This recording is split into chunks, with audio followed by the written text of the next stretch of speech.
Story 1. The bag of feathers that sank a smuggling ring. You're standing in the dim cargo hold of a ship docked quietly in Rotterdam, sometime in the late 1970s. The air smells of damp wood, salt water, and something faintly rancid bird feathers. Dozens of burlap sacks are stacked neatly, each labeled poultry byproduct not for consumption. To the untrained eye, nothing looks unusual. But hidden inside one of these sacks is a secret that would unravel one of Europe's more peculiar smuggling rings. The case began not with a dramatic drug bust, but with feathers. Customs officers noticed something strange: the weight. The manifests listed each bag at 20 kilograms, yet when dockworkers lifted them, some bags felt inexplicably heavy. What was supposed to be nothing more than bird waste turned out to be part of a sprawling international scheme, one that relied on the most boring of items to conceal something far more lucrative. The origins of the operation. To understand how feathers became central to a smuggling empire, you need to know about the black market trade of the time. The late 70s and early 80s saw a flourishing underground economy across Western Europe. Drugs, counterfeit goods, rare antiquities all needed creative transportation. The smugglers behind this case had realized one thing: inspectors rarely cared about shipments marked as waste or animal byproducts. A bag of feathers was the last place anyone expected to find contraband. The ringleader, a man known in records only as De Vries, had worked for years in Rotterdam's shipping sector. He wasn't flashy, didn't run nightclubs or wear expensive watches like many crime figures. Instead, he was meticulous and quiet, building his empire on predictability. He understood that the safest smuggling operations weren't the ones hiding diamonds in car tires, but the ones hiding valuables in places so dull no one bothered to look. And so, feathers became his camouflage. Discovery by chance. The whole operation might have continued for years had it not been for one small inconsistency. In late November 1978, a customs officer named Hendrik Voss was doing a routine inspection. Voss wasn't particularly ambitious. He had a reputation for being thorough but slow. His colleagues often teased him for spending too long on paperwork, but Voss had a sharp sense for detail, especially when it came to weights and numbers.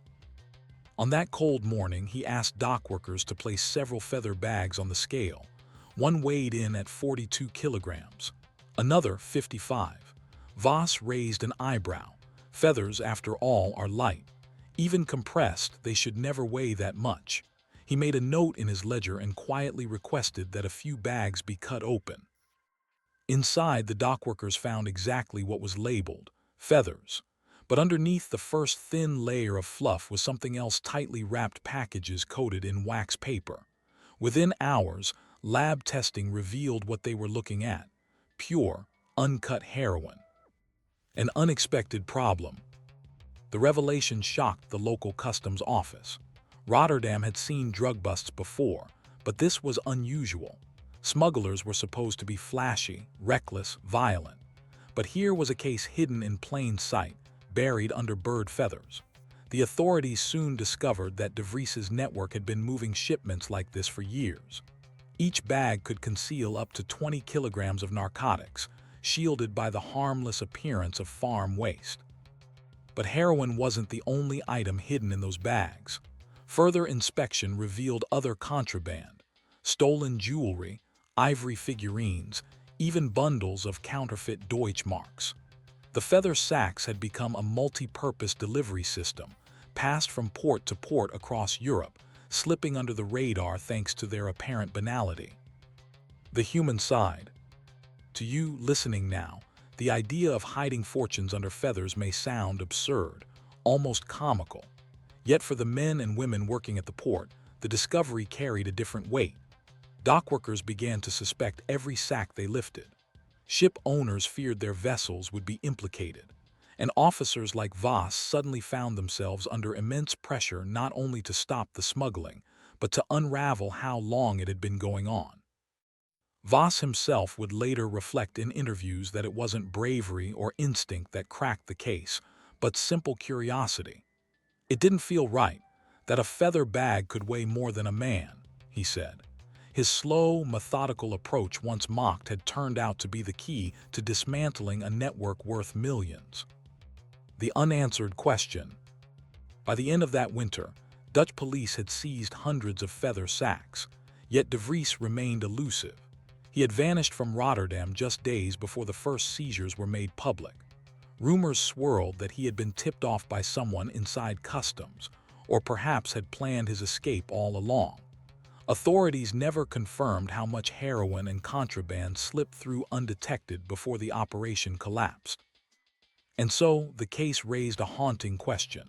If something as ordinary as a bag of feathers could conceal such vast amounts of crime, how many other shipments marked as waste, scrap, or debris still slipped through unnoticed?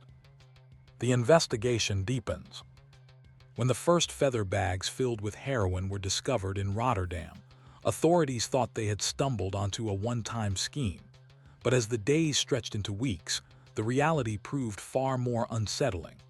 Each shipment seized revealed the same tactic: an outer shell of poultry feathers with an inner core of contraband. What started as an oddity grew into a full-blown crisis for European customs.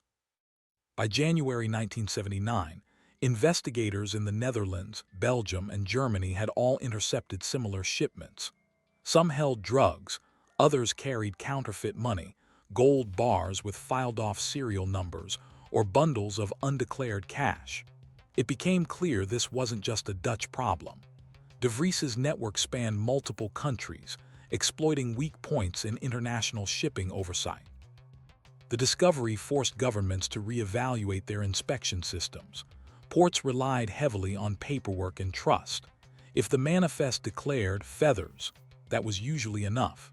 Inspectors rarely bothered with waste cargo, which they considered unprofitable and unappealing. Smugglers had found the perfect blind spot. Building the case. Customs officer Hendrik Voss, who had first flagged the anomaly, found himself pulled into a multinational task force. His quiet, detail-oriented personality became an asset. Where others focused on arrests, Voss focused on patterns. He noticed that all suspicious shipments followed a predictable route, originating from poultry processing plants in Turkey and Eastern Europe, then making their way to Rotterdam or Antwerp before dispersing across Western Europe. What stood out was the paperwork. Each manifest bore the same typewritten font, the same spelling quirks, and the same inconsistencies in weight declarations. It was as if someone had created a master template and replicated it endlessly. Voss began cross-referencing shipping dates with arrests in European cities. Wherever a shipment of feathers landed, a spike in drug circulation followed weeks later. The conclusion was unavoidable. The feather bags were at the center of a well-oiled distribution machine. Following the money. While Voss traced the shipping patterns, financial investigators followed the money trail. They discovered accounts linked to shell companies based in Luxembourg and Panama, all moving funds through Swiss banks. Payments for the feather shipments were far higher than market price for poultry byproducts. For example, one contract showed a Dutch importer paying the equivalent of $10,000 for a single ton of feathers.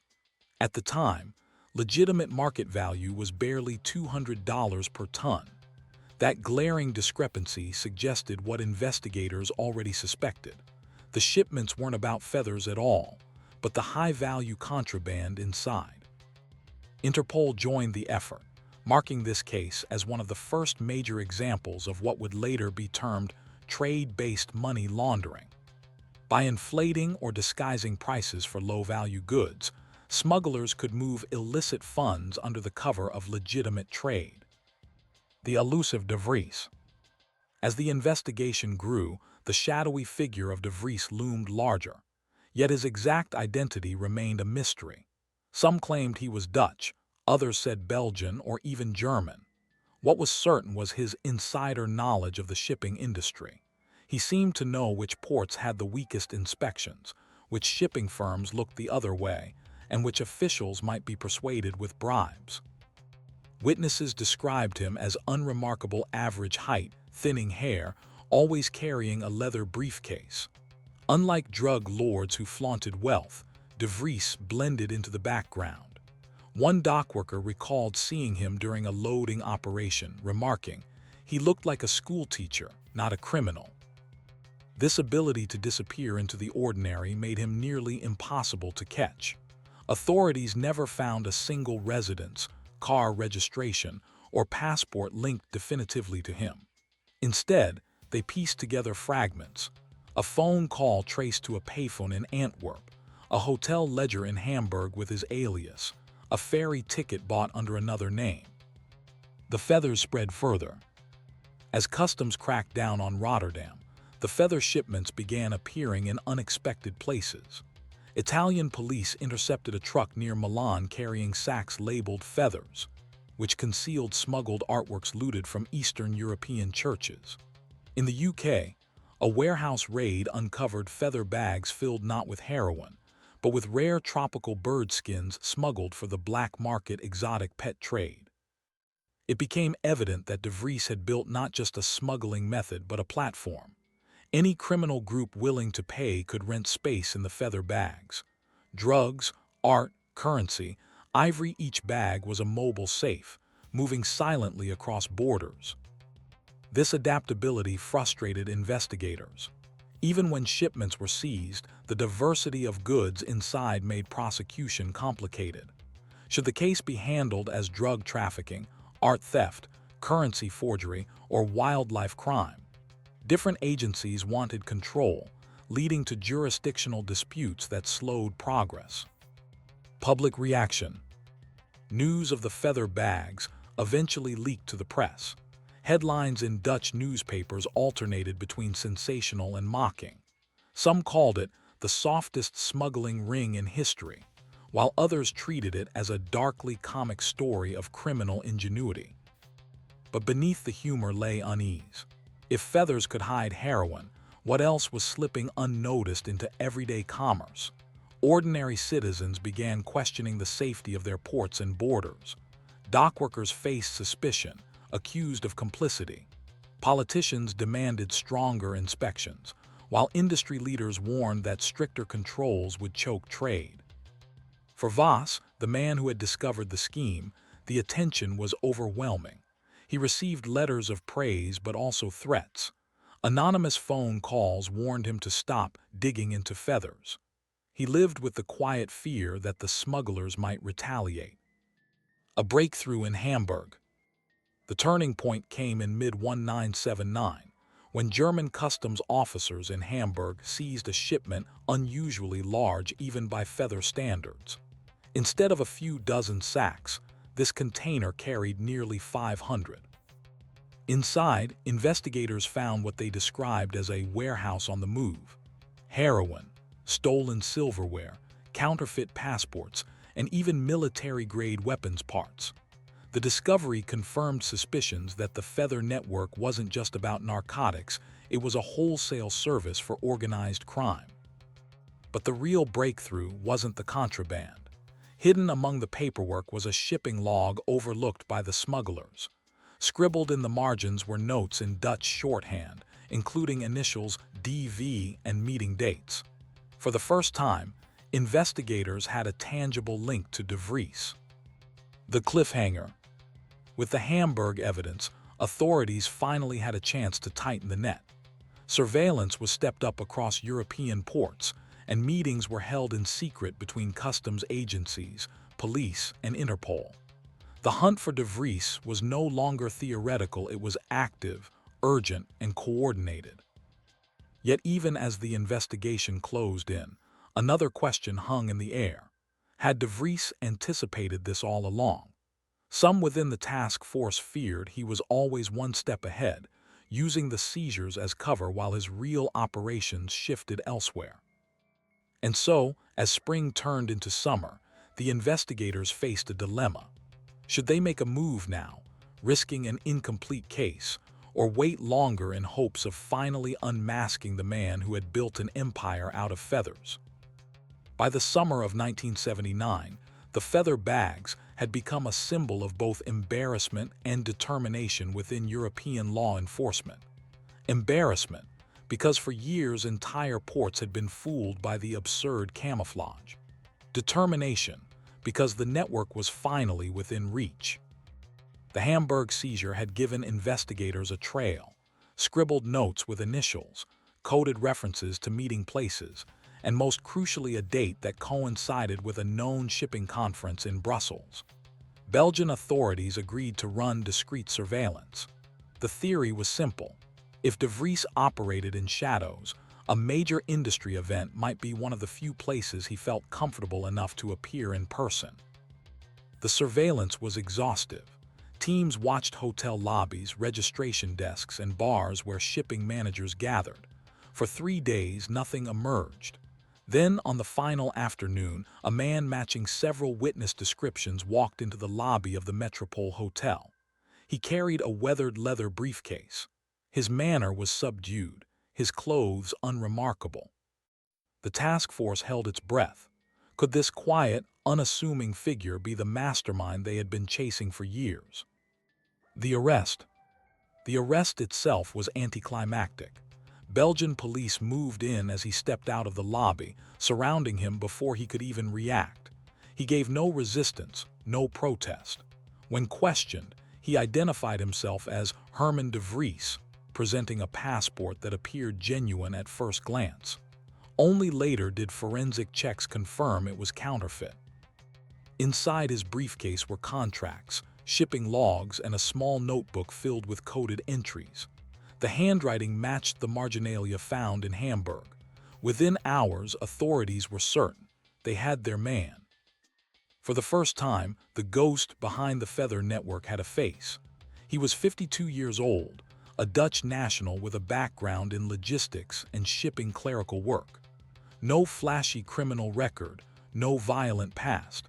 Just a man who had spent decades studying how ports operated and exploiting their blind spots. Unraveling the operation. De Vries's arrest opened the floodgates. With his papers in hand, investigators traced dozens of shell companies, fake import-export businesses, and warehouses scattered across Europe. They discovered that the Feather shipments had been operating for nearly 8 years, moving contraband with almost industrial efficiency.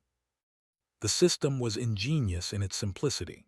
Feathers, as waste products, required little inspection and moved cheaply. Once filled with contraband, the bags were sealed with a top layer of feathers to mask the weight. Dockworkers were paid small bribes to look the other way. Distribution on arrival was swift. Bags were unloaded, contraband extracted, and the feathers discarded. Authorities estimated that at least several tons of heroin, millions in counterfeit currency, and countless stolen goods had passed through this pipeline. The true scale, however, would never be known. The trial. The trial of Herman de Vries began in 1980 in The Hague. It drew considerable attention, though not the sensational press coverage of mafia bosses or notorious killers. Instead, it fascinated observers for its strangeness. Reporters often wrote about the feather bags themselves, displayed as evidence in the courtroom like oversized props. Prosecutors portrayed de Vries as a mastermind who exploited the banality of trade to conceal extraordinary crime. His defense argued he was merely a middleman, a logistics coordinator unaware of the full contents of the shipments. But the coded notebooks, financial links, and witness testimonies from bribed dockworkers painted a different picture. In 1981, de Vries was convicted of large-scale smuggling, money laundering, and conspiracy. He was sentenced to 15 years in prison, a sentence many considered light given the scale of his operations. The aftermath. Though de Vries was behind bars, the legacy of his feather scheme lingered. Customs agencies across Europe introduced stricter checks on waste cargo and began using X-ray technology more extensively.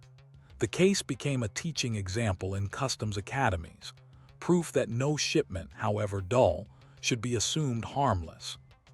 For Hendrik Voss, the humble customs officer who had first weighed the sacks, the case changed his life. He was promoted, later giving lectures on investigative persistence. He always emphasized that it wasn't brilliance but patience that cracked the case.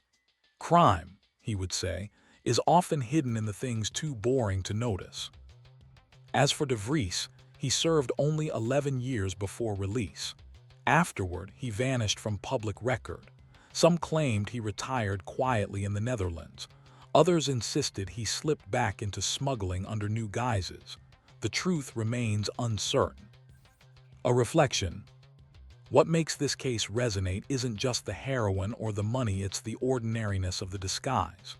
Feathers, the lightest, most useless of byproducts, became the perfect cloak for crimes worth millions. It forces you to wonder, how many other shipments, disguised as waste or debris, still escape unnoticed today?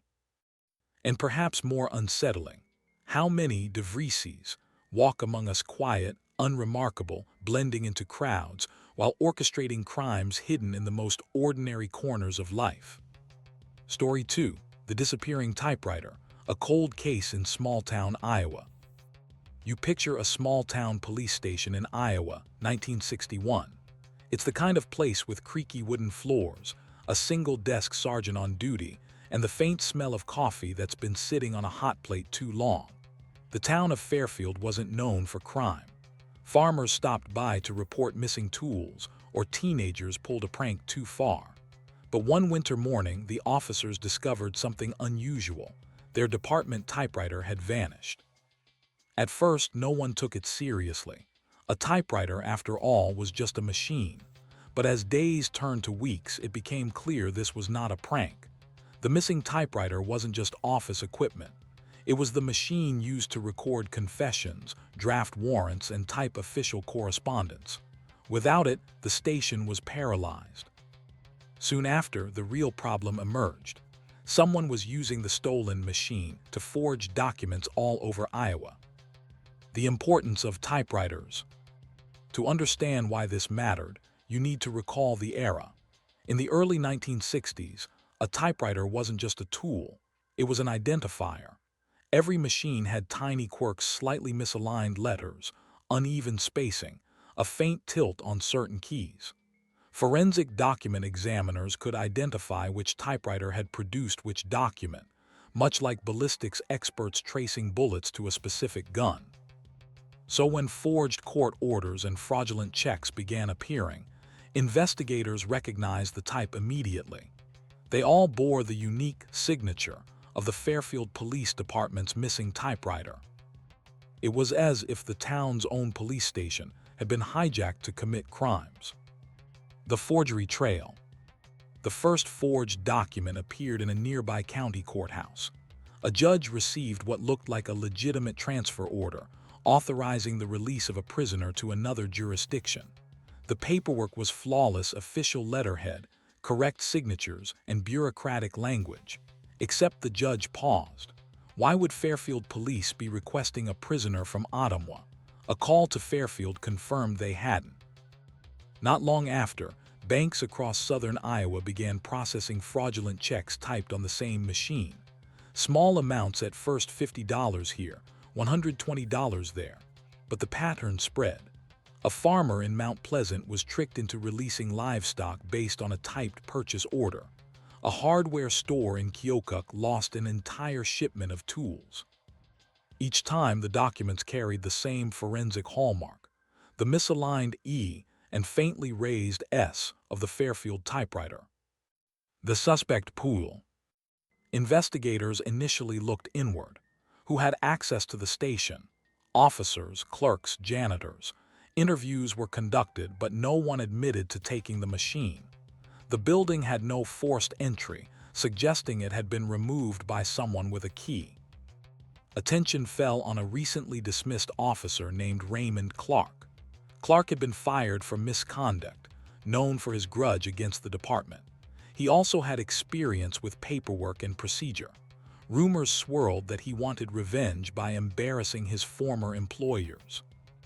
Yet no evidence tied him directly to the theft. His home yielded nothing, and none of the forged documents carried his fingerprints. Clark remained a suspect but never charged. Meanwhile, the forgeries grew bolder, expanding beyond Iowa. By 1962, similar forged documents surfaced in neighboring states. Illinois authorities reported forged car titles. Missouri banks flagged fake promissory notes. All bore the same typewriter, fingerprint. This expansion baffled investigators. Was the thief traveling state to state, lugging a typewriter everywhere? Or had the machine been sold to a wider criminal network? The idea that one missing office machine could fuel interstate fraud struck both investigators and the public as absurd. Yet here it was, a cold, clunky typewriter shaping crimes hundreds of miles apart. The FBI eventually became involved. Their document examiners confirmed what local police suspected. Every forgery was linked to the Fairfield machine. But despite the growing trail, the thief remained invisible. Human stories. Behind the paperwork were real lives disrupted. The farmer in Mount Pleasant nearly lost his farm after releasing cattle on a forged order. A small-town bank teller broke down in tears after approving what turned out to be a fake check, fearing she would be fired. Even the police station wasn't spared embarrassment. Newspapers mocked the Fairfield officers for losing control of their own weapon of paperwork. Locals joked that the stolen typewriter was solving more crimes than the police. The department's reputation suffered, and morale sank. For the officers, it wasn't just about embarrassment, it was personal. That machine had recorded their work, their cases, even their memories. To have it turned against them felt like betrayal. A lead in Chicago. The first real break came in 1963, when a Chicago pawnshop owner reported a man trying to sell an old Underwood typewriter. Suspicious, he checked serial numbers and found they had been filed off. Police seized it, and examiners quickly confirmed. This was Fairfield's missing typewriter. But the seller had vanished. He'd used a fake name and left no traceable address. The machine itself provided no leads except one. Inside its case was a half-typed letter, abandoned mid-sentence. The words suggested instructions for a larger forgery scheme, mentioning distribution lists and contacts in St. Louis. The discovery was chilling. The typewriter wasn't the end of the story. It was a clue to something bigger, a coordinated forgery ring stretching far beyond Fairfield. The unresolved ending. Despite the recovery of the machine, the case stalled. The documents kept circulating, suggesting other stolen typewriters or accomplices. Some investigators believed the Fairfield machine had simply been one cog in a larger operation. Others insisted the theft had been the spark that inspired copycats across the Midwest. Either way, the identity of the original thief remained unknown. Raymond Clark went to his grave protesting his innocence. The forgeries dwindled by the late 1960s, but the mystery of the disappearing typewriter lingered. Even today, old case files in Iowa mention it with a mix of frustration and disbelief. A stolen machine, a wave of forged documents, and a trail that led nowhere. And the lingering question: who had been bold enough to steal a police department's typewriter and clever enough to use it as a tool for years of deception? When the Chicago pawnshop yielded Fairfield's missing typewriter, it confirmed what many investigators already suspected. The theft wasn't a prank, but part of a deliberate, organized operation. By 1963, with forged documents spreading across several states, the FBI opened an interstate fraud case. At first, agents thought this would be straightforward. They had the machine. They had the documents. Surely the trail would point back to the culprit, but it didn't. The pawnshop owner described the seller vaguely: mid-40s, stocky build, heavy coat. No name, no paper trail. The fingerprints lifted from the typewriter case belonged to at least 4 different people, none of whom matched known suspects. Worse, forgeries continued to appear even after the Fairfield typewriter was in custody. This raised troubling possibilities. Either the thief had duplicated its unique quirks with another machine, a nearly impossible feat, or the stolen typewriter had already trained a network of forgers who now operated independently. The mechanics of forgery. To appreciate how difficult this case was, you need to understand the mechanics of typewriter forensics. Each machine's imperfections created a unique fingerprint. The Fairfield Underwood, for instance, had a distinct misaligned E, a faint dip in the N, and an unusually light strike on the S. Forensic examiners could trace these traits across documents, but what if someone had taken samples from the machine and deliberately altered another typewriter to mimic them? That possibility began to haunt investigators. The pawnshop discovery might not have ended the crime, it might have multiplied it.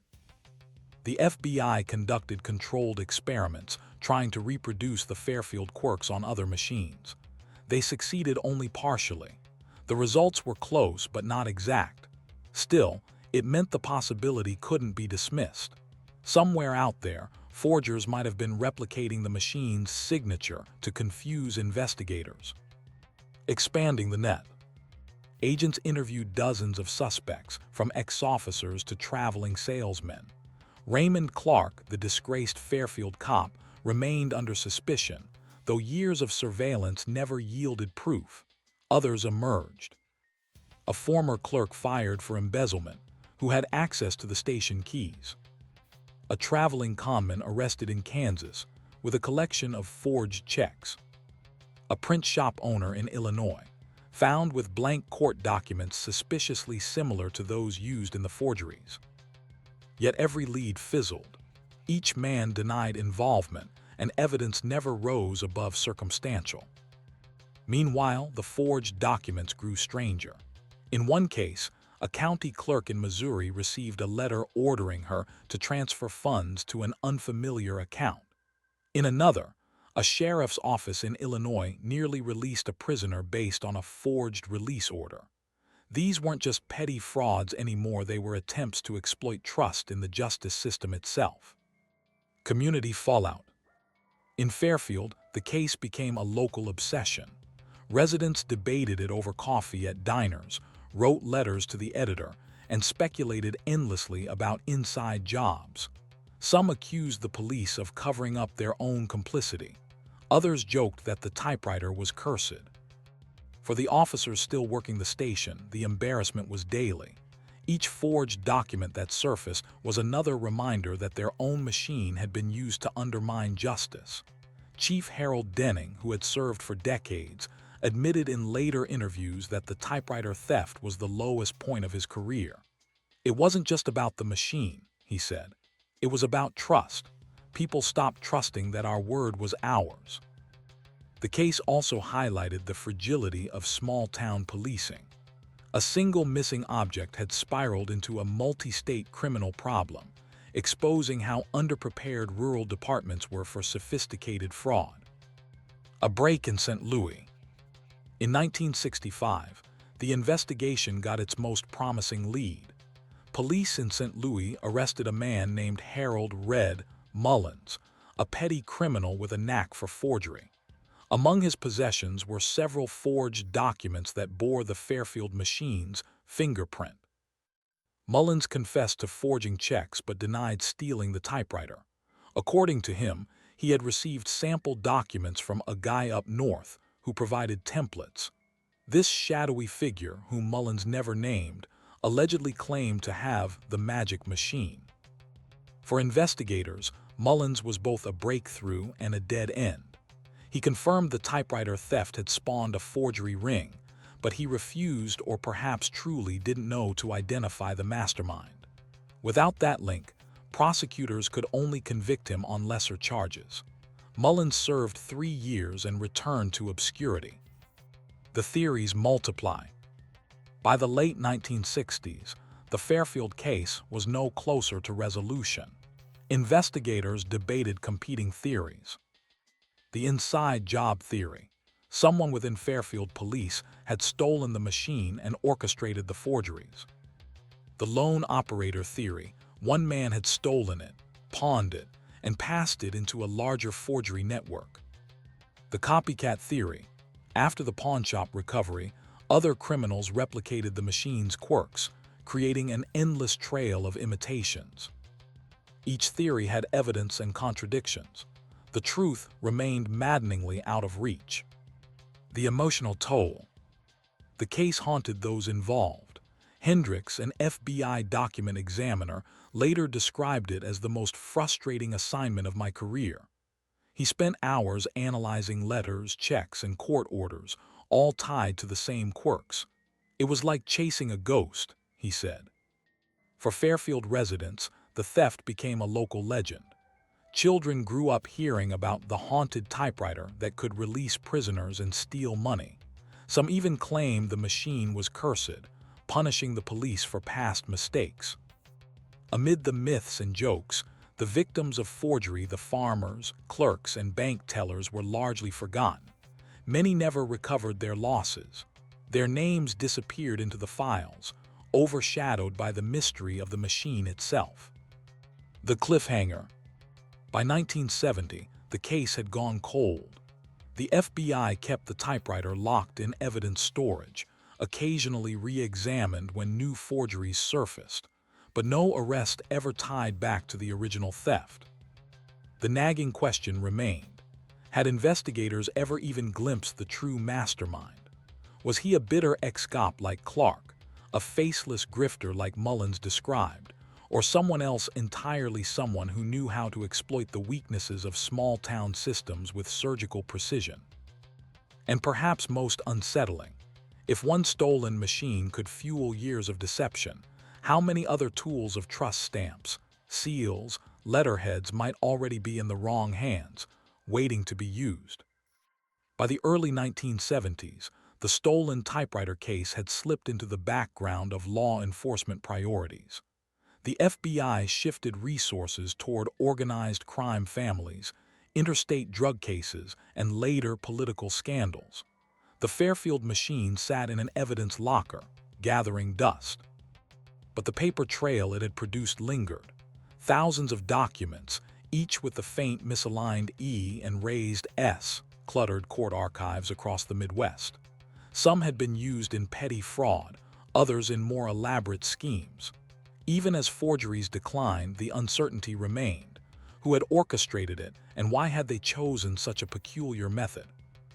For Fairfield itself, the sting never fully faded. Officers moved on, some retiring under the shadow of the case. Residents joked about the cursed machine, but beneath the humor lay unease. If the police couldn't protect their own tools of justice, how could they protect anyone else? The paper weapon's legacy. Criminal historians now describe the Fairfield case as an early example of what's sometimes called paper weapons, the idea that documents themselves could be as dangerous as guns or knives. In an era when paperwork unlocked bank accounts, released prisoners, and authorized transfers, one forged sheet of paper could change lives more quietly and sometimes more effectively than a weapon. The stolen typewriter became a symbol of that vulnerability. Every forged order or counterfeit check carried not just fraudulent words, but the official voice of a police department. Victims weren't just tricked by lies, they were tricked by what appeared to be authority itself. That realization changed how both law enforcement and criminals thought about documentation. Soon, agencies began to invest more in document security, watermarks, embossing seals, unique numbering systems. But in the early 1960s, Fairfield had no such safeguards. One missing machine was enough to destabilize trust in multiple states. Unofficial suspects. Over the years, names floated in and out of the case. Raymond Clark, the disgraced officer, remained the most enduring suspect. Some colleagues swore he had the bitterness, the knowledge, and the access. But if he was guilty, he covered his tracks well. He died in 1987, never charged. Another figure was Harold "Red" Mullins, the St. Louis forger. His claim about a mysterious man with the magic machine tantalized investigators, but no evidence connected him to the original theft. Some believed he had invented the story to reduce his own sentence. Still others speculated about organized networks. Could Chicago or St. Louis crime syndicates have deliberately targeted Fairfield's vulnerable little station, knowing that one stolen typewriter could be weaponized far beyond the town's borders. If so, why Fairfield, and not a larger city with more valuable machines? The truth never solidified, leaving only theories. The last forgeries. The last known forgery tied to the Fairfield machine appeared in 1974, over a decade after the theft. A bank in Cedar Rapids intercepted a suspicious check, the letters unmistakably linked to the old Underwood. Investigators couldn't determine if the document was newly forged or had been circulating for years. After that, the trail went cold. Either the network dissolved or the criminals shifted to new tools. By then, typewriter forensics had advanced, and banks had adopted stricter verification processes. The Fairfield machine was no longer a weapon of choice. Yet its legend persisted. Whenever a strange forgery cropped up in Iowa, whispers of the cursed typewriter resurfaced. The case lived on more as folklore than active investigation. Long-term consequences. Despite its unresolved ending, the Fairfield case influenced policing in quiet but lasting ways. Law enforcement agencies across the Midwest began securing equipment. Stations locked up typewriters, seals, and letterhead as carefully as firearms. Training in document forensics.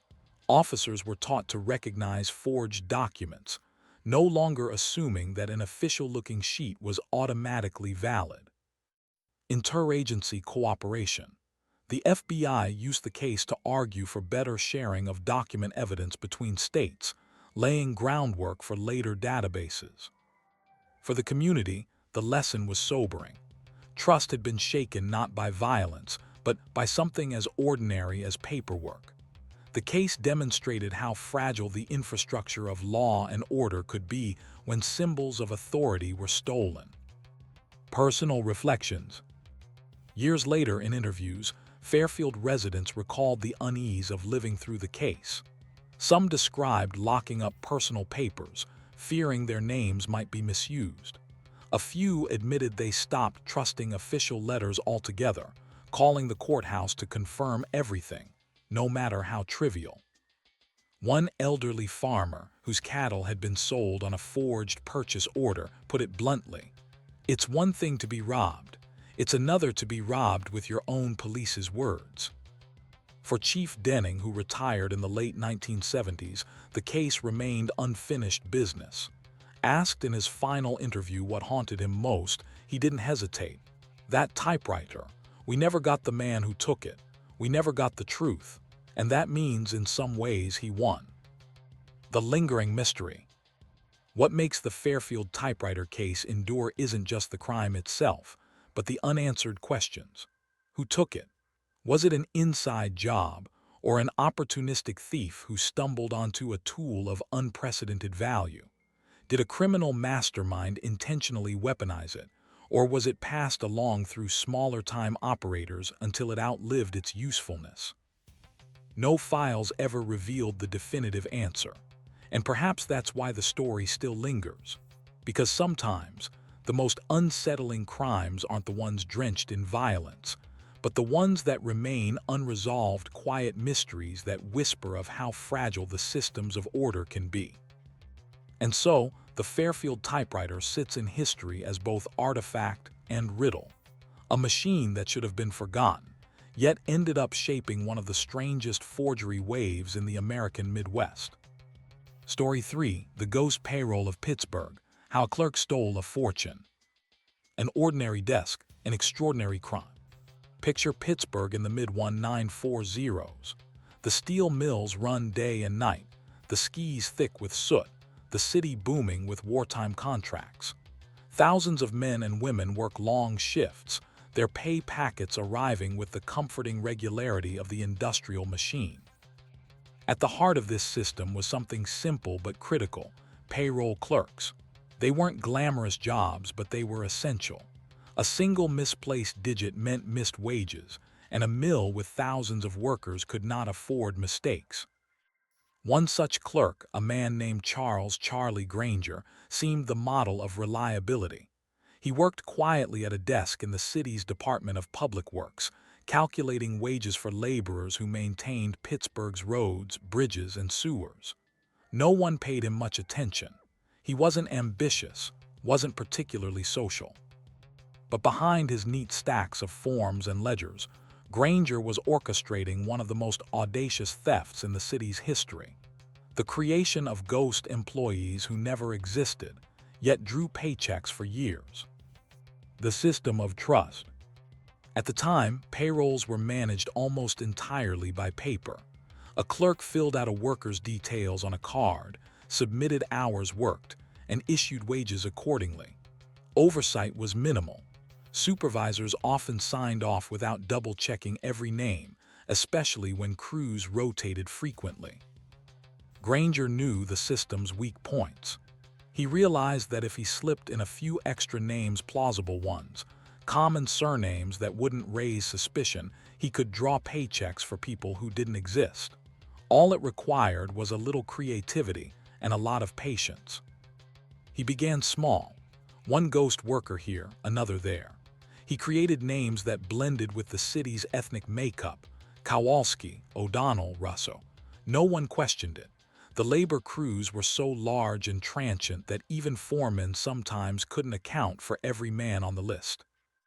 At first, Granger cashed the checks himself, forging signatures. Later, as his confidence grew, he recruited a trusted friend to pose as one of the phantom workers. The scheme worked flawlessly. The scale grows. Within a year, the ghost payroll had expanded. Granger added more names, spreading them across different departments to avoid scrutiny. Soon, there were dozens of non-existent employees drawing regular pay. The sums were modest individually: $40 here, $60 there, but they added up. By 1948, investigators would later estimate Granger had siphoned more than $200,000, over $2 million in today's money, through his scheme. The genius of it was its subtlety. Unlike embezzlers who drained accounts in lump sums, Granger kept his theft hidden in the flow of normal operations. Payroll budgets were large, fluctuations common. No one noticed if a few extra men were listed here and there. Even auditors missed it. The books balanced because Granger made sure they did. His crime was buried in routine, disguised by the banality of paperwork. Signs of suspicion. But even the quietest schemes eventually leave ripples. By 1949, a few supervisors began to wonder why they never saw certain men on their crews. A foreman asked why Thomas Kowalski never showed up for his assignments. Another swore he'd never once met James O'Donnell.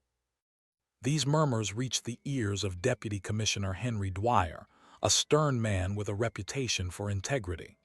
Dwyer ordered a review of the payroll. Granger, sensing the scrutiny, scrambled to adjust. He quietly retired certain ghost names, inventing new ones to replace them. He even created a few sick leave files, explaining why certain men weren't showing up. The strategy worked for a time. Dwyer's review found irregularities but nothing conclusive. The system was messy and sloppy record-keeping was common.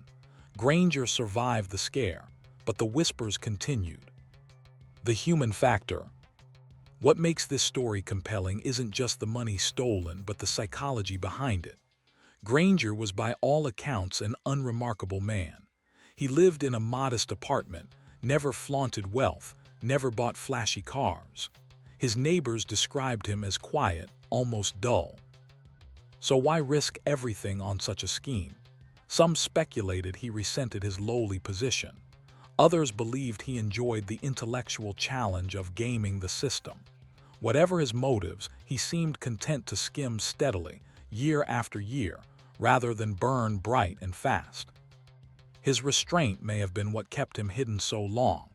Unlike greedy thieves who draw attention, Granger kept his theft woven into the everyday rhythm of city bureaucracy. It was almost invisible. The breakthrough. The scheme might have continued indefinitely had it not been for one simple oversight. In 1950, A retired worker named John Russo applied for a pension.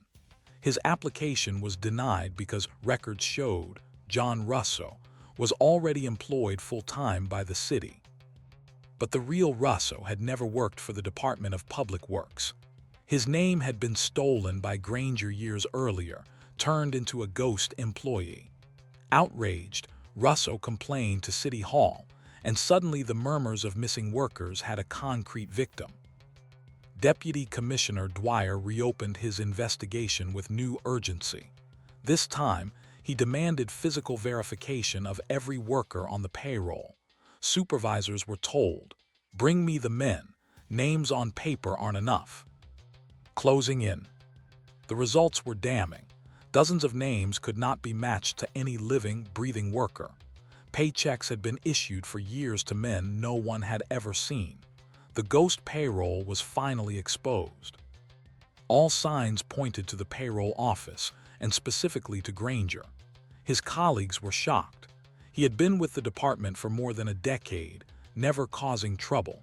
To many, the idea that the quiet clerk had stolen millions in today's value was almost unthinkable.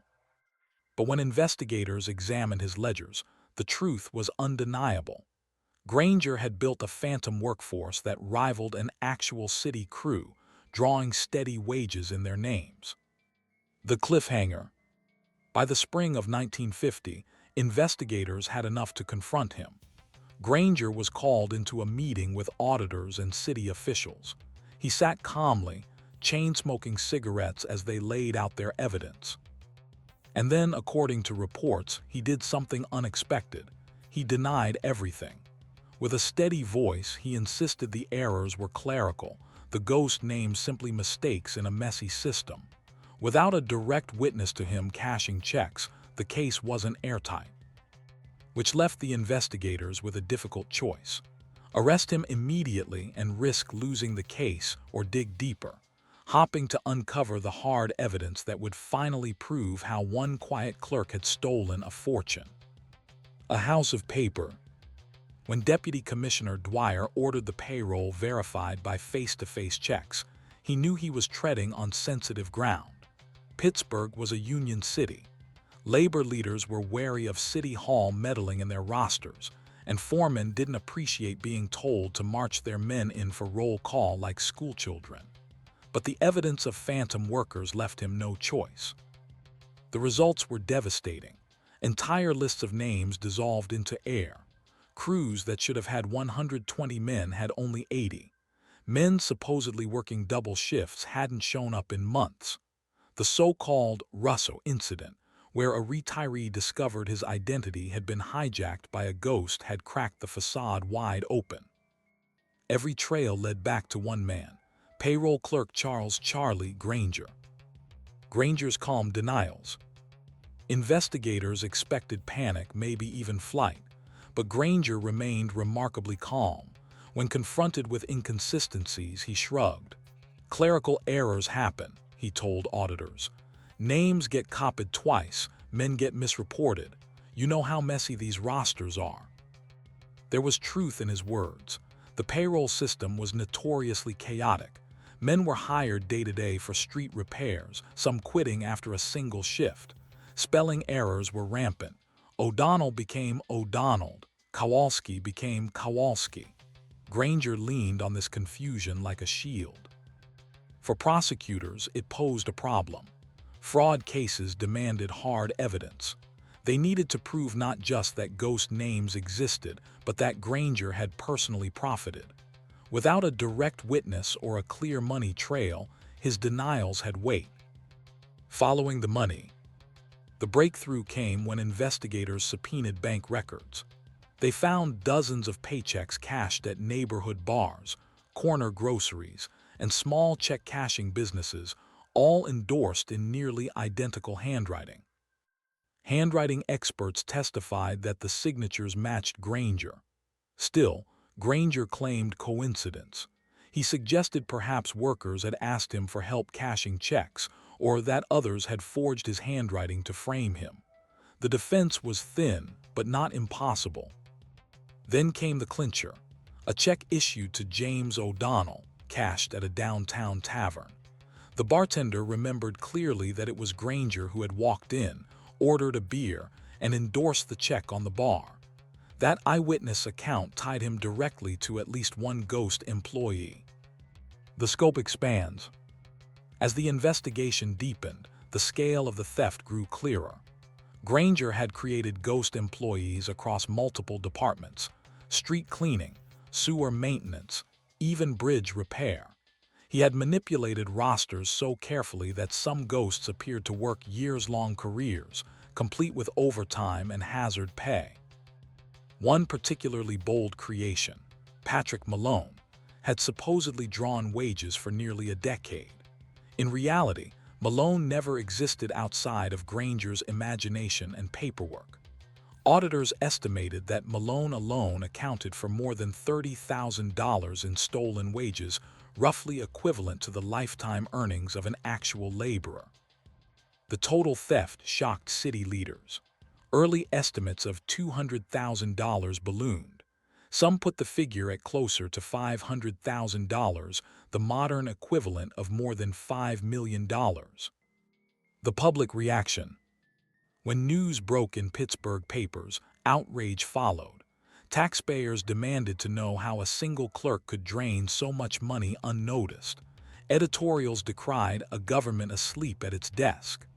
Union leaders, embarrassed at their own oversight, called for stricter payroll controls. Yet there was also a strange fascination with Granger. Letters to the editor alternated between condemnation and admiration. Some saw him as a criminal mastermind, others as a Robin Hood figure who had outwitted the system. Rumors swirled that he had funneled money to struggling families, though no evidence ever supported this.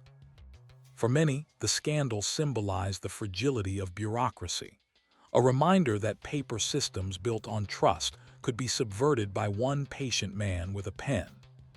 The trial. Granger's trial began in 1951. The courtroom was packed, reporters filling every bench. Prosecutors laid out their case meticulously, showing forged signatures, falsified rosters, and bank records that tied Granger to ghost checks. Granger's defense leaned on ambiguity. His attorney argued that clerical errors, sloppy bookkeeping, and systemic inefficiencies explained the inconsistencies. "This is not the work of a criminal," the lawyer declared, "but the work of a flawed system that now seeks a scapegoat." The defense resonated with some. After all, the system was flawed, but the evidence kept piling higher. Witnesses testified to Granger personally cashing ghost checks. Experts confirmed the handwriting. Auditors traced years of phantom wages. Piece by piece, the quiet clerk's web unraveled. A twist in the proceedings. Just as conviction seemed certain, a twist nearly derailed the case. Granger's lawyer introduced testimony suggesting that multiple clerks had access to payroll records. If others could insert names, why single out Granger? The defense floated the idea that he was only one cog in a larger conspiracy. This claim rattled prosecutors. Had they overlooked accomplices? Investigators scrambled to review other clerks' records. In the end, no evidence tied others to the fraud, but the doubt lingered. The jury deliberated for days, weighing the possibility of systemic failure against the mountain of circumstantial evidence pointing to Granger. The cliffhanger. Finally, on the fourth day, the jury returned. Reporters leaned forward, pencils poised. The room fell silent. The verdict was read aloud. But before I reveal what the jury decided, guilty mastermind or innocent scapegoat, consider this. If Granger had been clever enough to build a phantom workforce for years, was it possible he was also clever enough to obscure his own role, leaving just enough doubt to walk free? The jury foreman's words echoed through the packed courtroom. Guilty on all major counts. After weeks of testimony, dozens of witnesses, and stacks of forged payroll documents, the jury decided that Charles "Charlie" Granger had indeed orchestrated one of the most audacious white-collar crimes in Pittsburgh's history. The evidence, handwriting analysis, eyewitness accounts, bank records was too overwhelming to dismiss as mere clerical error. The quiet clerk who had once shuffled papers in obscurity now stood publicly condemned as the architect of a $500,000 fraud. Reporters scribbled furiously, their headlines already forming. Phantom payroll clerk convicted and city robbed by its own pen. Sentencing. When the sentence was handed down in early 1952, the courtroom once again filled with spectators. Granger received 12 years in state prison for fraud, forgery, and embezzlement. The punishment seemed harsh for a man who had never carried a weapon, never committed violence, but the judge made his reasoning clear. This was not theft by desperation, he declared. This was theft by design, sustained, deliberate, and corrosive to the very trust that holds this city together. The words resonated. Granger's crime wasn't just about money. It was about undermining the integrity of public service, turning a city's own payroll system into a personal bank. Prison years. Accounts of Granger's prison years suggest he remained much the same as he had been in the payroll office, quiet, methodical, blending into the background. Inmates nicknamed him Professor for his habit of keeping meticulous notebooks. He tutored fellow prisoners in arithmetic, occasionally writing letters for those who couldn't spell. Ironically, in prison he found himself once again surrounded by paperwork. But now he was an observer, not a manipulator. Guards later admitted they kept a close eye on him, where he might attempt a forgery scheme behind bars. No such attempt was ever proven. After serving 9 years of his 12-year sentence, Granger was released quietly in 1961. He slipped into obscurity, reportedly living in a boarding house under an assumed name. No further crimes were ever linked to him. His later years remain a blank space in history. The aftermath for Pittsburgh. The scandal shook Pittsburgh's government to its core. Taxpayers were furious at how easily one man had siphoned away millions in modern value. The Department of Public Works underwent a full overhaul. Key reforms included physical verification. From then on, payroll required physical roll calls, supervisors confirming that each man existed. Audit systems. Independent auditors reviewed rosters quarterly, preventing long-term phantom names. Union involvement. Labor unions demanded oversight to protect against both fraud and scapegoating. Modernization. Eventually, by the late 1960s, the city introduced early computerized payroll systems, reducing the opportunity for creative clerks to invent workers. In many ways, Granger's scheme forced the city into modernization years earlier than planned. The human perspective. For the workers who had labored honestly while ghosts collected pay beside them, the scandal stung deeply. Some feared their own wages would be cut to cover losses. Others resented that a man who never lifted a shovel had lived comfortably on their stolen sweat. And yet, some locals viewed Granger with a strange mix of resentment and admiration. He hadn't lived like a king. He hadn't flaunted his gains. Neighbors remembered him in modest clothes, eating at diners, walking to work with his lunch pail like any other man. To them, his theft wasn't about greed, but about cunning proof that even the most ordinary clerk could outwit an entire bureaucracy. That dual perception, thief and folk hero, lingered for years in Pittsburgh lore. Lessons for crime and justice. The ghost payroll case became a staple example in criminology and public administration courses. It illustrated how quiet crimes, hidden in paperwork, could be as damaging as violent ones. Unlike robberies or assaults, payroll fraud drained resources slowly, invisibly, with victims often unaware until years later. It also underscored the importance of systems over personalities. Granger wasn't a genius, he was an opportunist. His crime thrived only because oversight was lax, records sloppy, and trust taken for granted. Once those weaknesses were exposed, the scheme collapsed. As one investigator put it, Granger didn't invent ghosts. The system gave them to him. He just put them on paper. Reflection. When you think of crime, you may imagine gunmen, gangsters, or high-speed chases. But the ghost payroll of Pittsburgh reminds you that some of the most impactful crimes are built not on violence but on patience. A pen, a ledger, a clerk's quiet hand, these were Granger's weapons. And that leaves a lingering, uncomfortable thought. If one man could invent workers out of thin air and drain a city's coffers for years, how many other systems in government, in business, in banking still hide ghosts we haven't yet discovered? Story 4. The antique spoon heist no one talked about. A crime too small to notice. You imagine a quiet New England town in the early 1980s. The kind of place where antique shops line the main street, their windows filled with porcelain dolls, faded maps, and furniture polished by generations of hands. Tourists wander in during the summer months, browsing for curiosities to take home. It was in such a town, Concord, Massachusetts, that a series of thefts unfolded so quietly, most locals barely noticed. There were no bank vaults drilled, no armed robbers, no police sirens screaming down Main Street.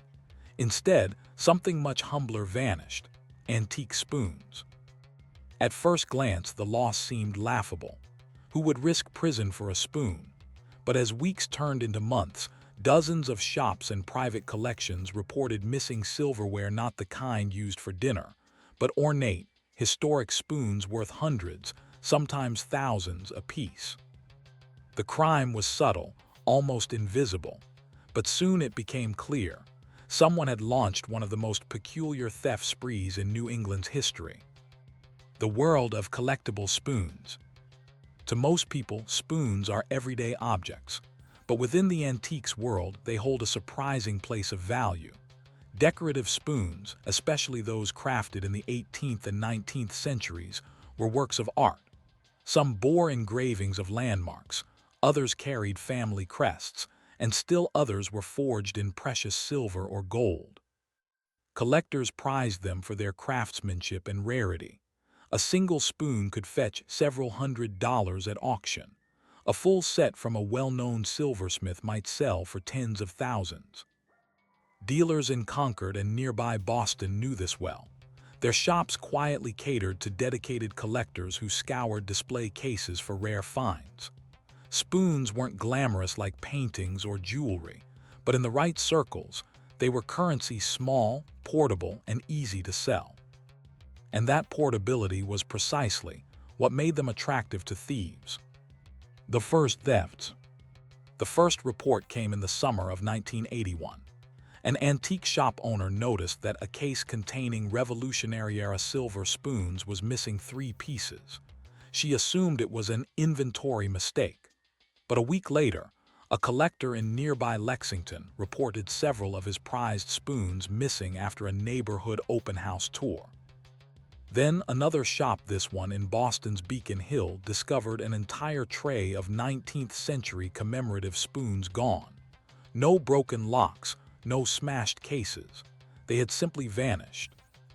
Police initially treated the cases as isolated incidents, petty thefts not worth major resources. But patterns emerged. Each theft involved valuable antique spoons, lifted without forced entry, often during public hours. Whoever was responsible knew how to blend in, slipping treasures into pockets or bags without attracting notice. The profile of a thief. Investigators began piecing together a profile. The thief, or thieves, seemed patient and deliberate. They targeted shops with minimal security, striking during busy hours when clerks were distracted. They chose pieces selectively, leaving behind lesser-value spoons while pocketing the most valuable. This selectivity suggested knowledge. Perhaps the thief was a collector themselves, or at least familiar with the market. One officer described it as a connoisseur's crime, not smash-and-grab, but curated theft. Still, the question lingered. Why spoons? To the average criminal, jewelry or cash would have been easier and more lucrative. Yet here was someone investing time and risk into items most people wouldn't glance at twice. It was, in a sense, the perfect crime. Too small to trigger headlines, too peculiar to rally a manhunt, yet profitable enough to sustain. The market connection. Antique dealers soon reported seeing familiar spoons resurface at flea markets and estate sales across New England. One collector swore he recognized a spoon he had once owned, now for sale in a shop 2 towns away. But when police investigated, the trail evaporated. Sellers claimed they had purchased the items at estate auctions, with paperwork to prove it. This suggested the thief wasn't selling directly. Instead, stolen spoons were laundered through middlemen, smaller dealers who bought in bulk and asked few questions. Once mixed with legitimate stock, the spoons became nearly impossible to trace. The lack of serial numbers or unique identifiers made recovery difficult. Unlike stolen cars or guns, spoons could be resold quietly, with no official record. A thief could move dozens across state lines with ease. The collector's panic. As the thefts continued into 1982, collectors grew anxious. Many pulled their collections from public display, locking them in safes or banks. Shops began keeping spoons behind counters rather than in open cases. But fear lingered. Collectors were a small, insular community, and rumors spread quickly. Some whispered that the thief was one of their own, a dealer using theft to supplement his stock. Others suspected a traveling collector who used club meetings to scout targets. The paranoia damaged trust. Dealers eyed one another suspiciously.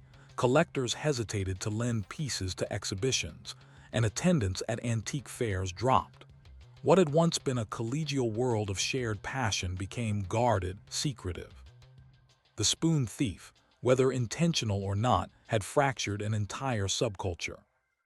A pattern emerges. By the fall of 1982, police finally admitted the thefts weren't random. A task force quietly reviewed reports across Massachusetts, Connecticut, and Rhode Island. In total, more than 200 spoons had disappeared over 2 years, valued at upwards of $150,000. The task force noticed a curious pattern.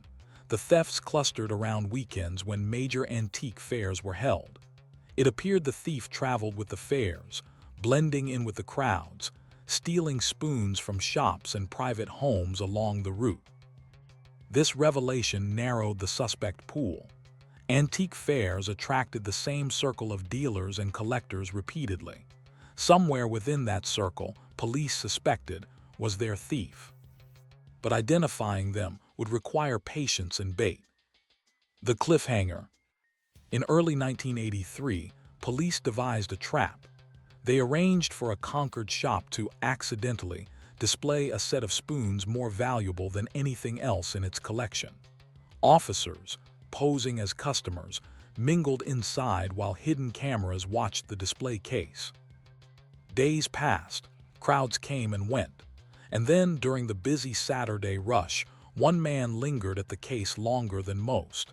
He leaned in, studied the spoons, and slipped his hand casually into his coat pocket. When the case was checked minutes later, a piece was gone. The officers exchanged looks. They might finally have their spoon thief. But who was this man? A collector, a dealer, or someone else entirely hiding in plain sight? The suspect in plain sight. The man caught on the hidden camera wasn't a hardened criminal or a stranger drifting through town. He was William "Bill" Harcourt, a familiar face in the antiques world. Dealers knew him as a mid-level trader who specialized in glassware and small collectibles. He wasn't wealthy, but he was respected enough to be part of the circuit, showing up at fairs from Boston to Hartford. When Concord police pulled him aside after the staged theft, Harcourt didn't resist. The missing spoon, a mid-19th century silver commemorative piece, was in his pocket. He tried to laugh it off. "Absent-mindedness," he told them. "I must have set it down wrong." But the officers knew better. For 2 years, antique spoons had vanished across New England. Harcourt's mistake was no coincidence. The search. A warrant for Harcourt's home turned up what investigators had hoped and feared. Drawers, boxes, and cabinets filled with spoons. Dozens of them, some still with shop tags, others carefully polished and arranged in cases. Detectives brought in experts from Boston to identify the pieces. One by one, they matched them to theft reports. A colonial spoon lifted from an exhibition in Rhode Island. A Revolutionary-era silver piece stolen from a Concord dealer.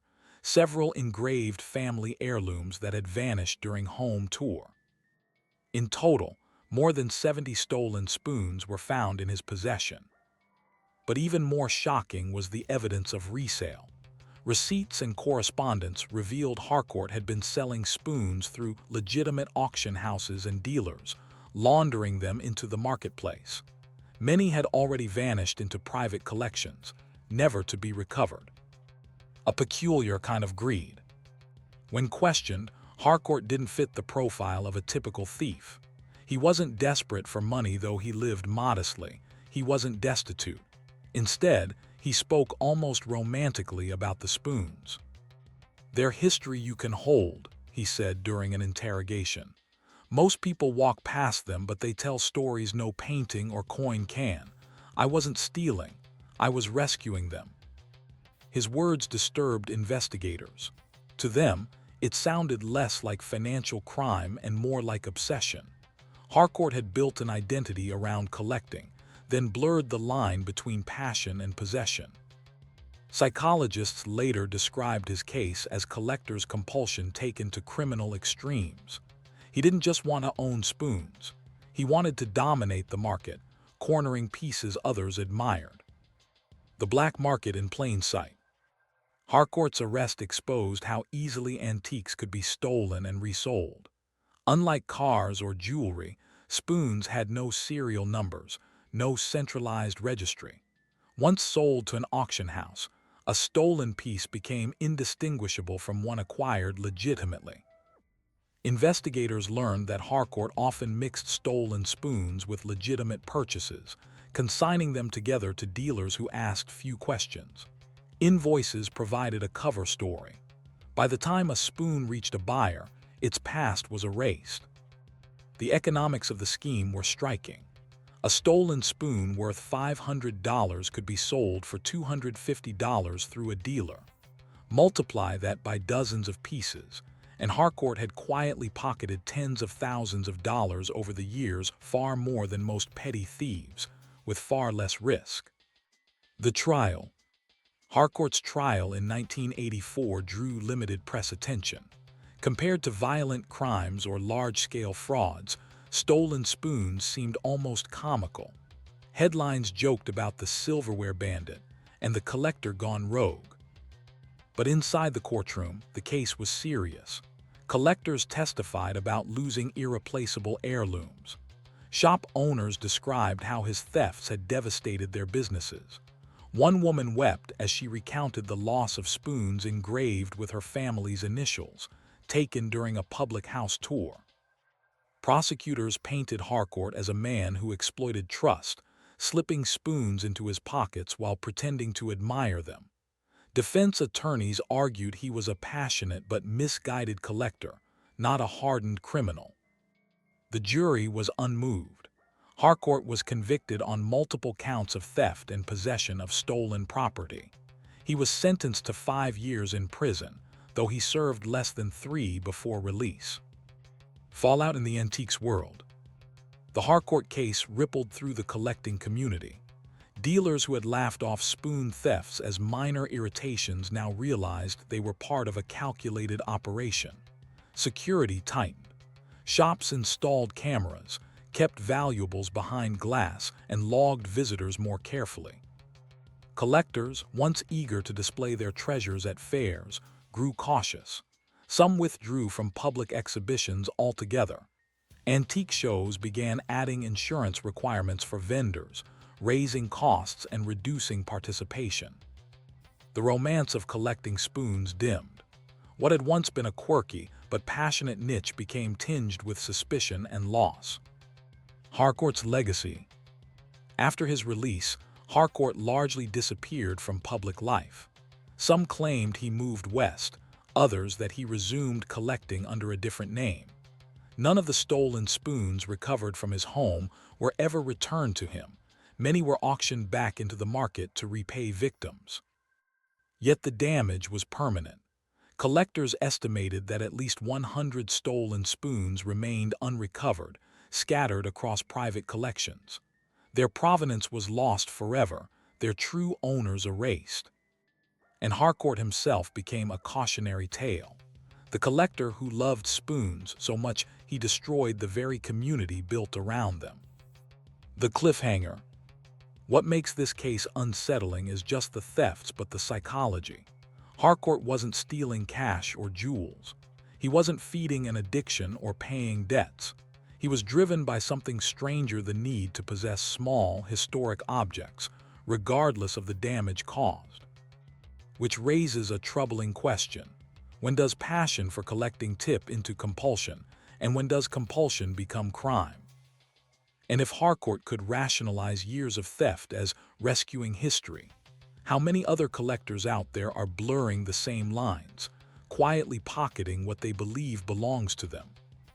Sentencing and public perception. When William "Bill" Harcourt received his sentence, 5 years in state prison, the courtroom was hushed. Some observers thought it too harsh for just spoons.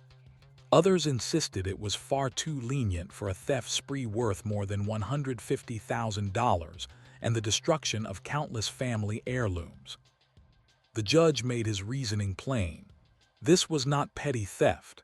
This was a calculated campaign, repeated across years, aimed at items of historical and cultural value. The fact that your targets were small does not make your crime small. The line captured the paradox of the case. Spoon's humble, domestic, overlooked, had been elevated into the center of one of New England's strangest crime sprees. And the thief wasn't a shadowy burglar but a familiar figure in the antiques community. Public opinion remained divided. Some dismissed Harcourt as a quirky, misguided collector who got carried away. Others condemned him as a predator who exploited trust and exploited a passion many held dear. Prison years. In prison, Harcourt maintained the same detached, collector's mindset. Guards reported that he spent hours sketching spoons from memory in notebooks. Other inmates mocked him with nicknames like Spoon Man and Silverware Willie. Ironically, his obsession gave him a role inside. Inmates who traded handmade items, carved chess pieces, hand-tooled trinkets sometimes came to Harcourt for advice on how to price them. He had an eye for craftsmanship, honed through years of handling antiques. But behind the oddity, there was something darker. Psychologists who interviewed him noted his refusal to see himself as a thief. He insisted that many spoons had been neglected, and that he had merely preserved them. To the end, he cast himself not as a criminal, but as a guardian misunderstood by the courts. Release and disappearance. Harcourt was paroled after serving less than 3 years. By then, his name was poison in the antiques world. No dealer would sell to him, no collector would trade with him. Rumors spread that he moved to Vermont under an assumed name, resurfacing at small-town flea markets where no one recognized his past. Other whispers claimed he abandoned collecting altogether, living quietly in obscurity. No official records confirmed either version. Like many criminals whose crimes are too small for the national stage, Harcourt slipped into history's footnotes, remembered only by those whose spoons he stole. But the damage he left behind lingered. Lasting damage to a community. The spoon thefts fractured trust in the collecting world. Antique fairs added heavy security. Shops bolted display cases, installed alarms, and hired guards during busy events. Some dealers stopped displaying their most valuable spoons entirely, hiding them in safes unless a customer showed serious interest. For collectors, the thefts carried a deeper wound. Many spoons had been family heirlooms, engraved with initials or passed down for generations. Once stolen and resold, their personal histories were erased. A spoon that once sat at a grandmother's table became just another anonymous auction lot, stripped of story. To those families, Harcourt hadn't stolen silver. He had stolen memory. Lessons in small crimes. Law enforcement quietly admitted that the case had taught them something uncomfortable. The line between petty crime and major crime isn't always obvious. A spoon may not seem important, but when hundreds vanish, their value rivals that of jewelry heists. More importantly, the case showed how quiet thefts thrive. Because the items were small, the crimes never made headlines until the thefts numbered in the hundreds. Because they were antiques, most insurance companies paid little attention. Because the thief was a known dealer, suspicion fell elsewhere for years. It was a textbook example of what criminologists later called low drama, high-impact crime offenses that rarely make the front page but leave deep scars in the communities they touch. Reflection. When you think of heists, you might imagine masked robbers, bank vaults, or daring museum break-ins. But the antique spoon heist reminds you that crime doesn't always roar. Sometimes it whispers. Sometimes it slips a tiny object into a pocket and vanishes into a crowd. And maybe that's why the case remains unsettling. Because it asks a question you can't shake. If something as small as a spoon could be stolen, resold, and erased without notice, how many other small things are quietly vanishing around us unnoticed, unrecorded, and unrecoverable? The spoon thief may have faded from history, but his lesson endures.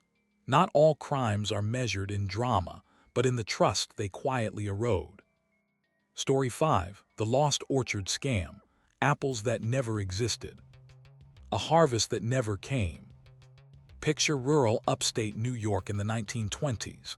Rolling hills, red barns, wooden wagons creaking under the weight of produce. Orchards were the pride of the region, acres of apple trees that fed both local communities and distant cities. Against this backdrop, a scheme unfolded that was as clever as it was deceptive. It didn't involve guns, gangs, or even stolen goods. It involved orchards that didn't exist, whole farms imagined on paper, conjured up to lure investors and buyers into parting with their money. This was the Lost Orchard Scam, one of the quietest yet most profitable frauds of its era. The seeds of the scheme. The man behind it was Albert "Al" Cummings, a smooth-talking entrepreneur with a knack for sales. Cummings had grown up near apple country but owned no land himself. What he did own was an understanding of how deeply Americans trusted the image of the farmer. In the 1920s, fruit farming was booming. Cities craved apples, and refrigeration advances allowed wider distribution. Investors from New York City and Boston, eager to profit from the simple honesty of agriculture, were buying into orchard cooperatives. Cummings saw an opportunity. If investors trusted the idea of apple orchards so blindly, why not sell them one that wasn't there? Building the illusion. Cummings began by leasing a small patch of farmland. He planted just enough trees near the roadside to impress casual visitors. Then, armed with photographs of these rows, he produced brochures claiming to represent sprawling orchards of over 5,000 trees, ripe with harvest. The brochures were persuasive, bucolic images, testimonials forged, and promises of dividends as regular as the seasons. He offered investment shares in orchard operations, assuring city investors they would profit from apple sales without ever needing to set foot on a farm. Most never did. Those who visited were driven past the same roadside trees, carefully arranged to look plentiful. Beyond them, the hills lay empty. The first investors. At first, Cummings targeted small investors, shopkeepers, teachers, clerks, men and women eager to secure extra income. They sent checks ranging from $50 to $500, believing they now owned slices of fertile orchard land. Cummings mailed them yield reports, complete with fake harvest numbers. Dividends were paid at first from new investors' money. It was classic Ponzi logic. As long as new money flowed in, old investors were satisfied.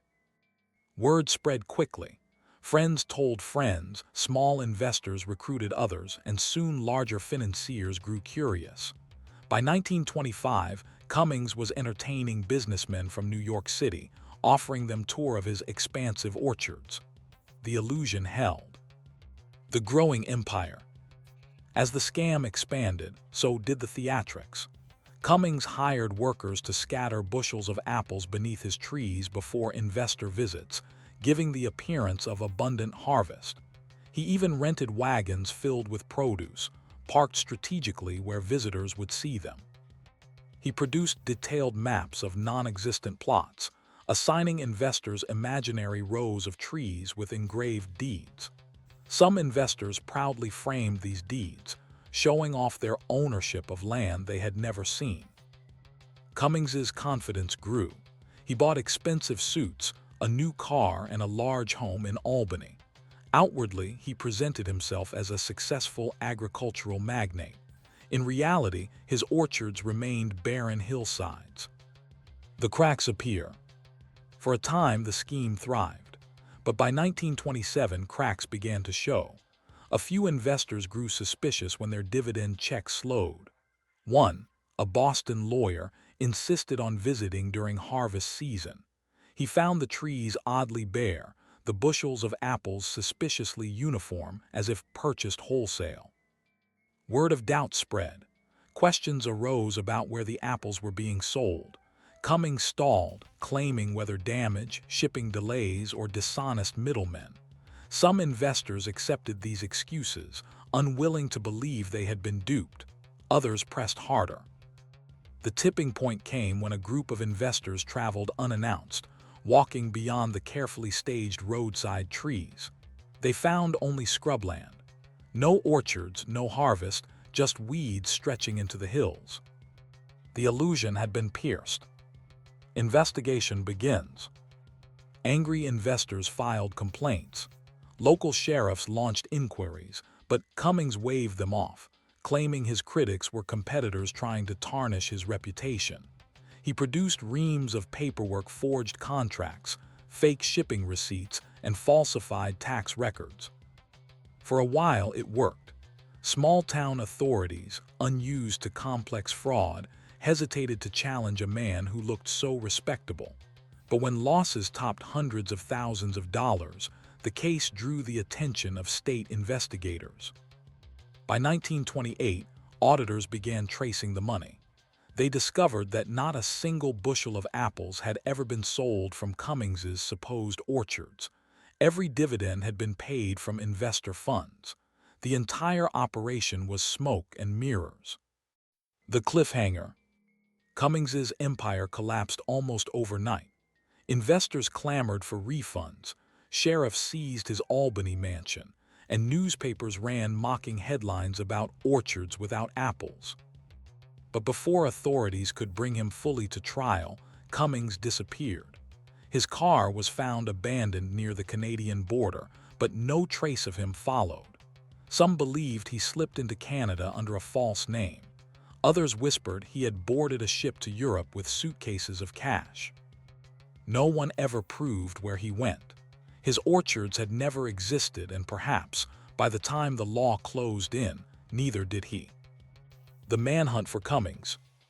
When Albert Al Cummings disappeared in late 1928, he left behind furious investors, empty hillsides, and a mess of forged records.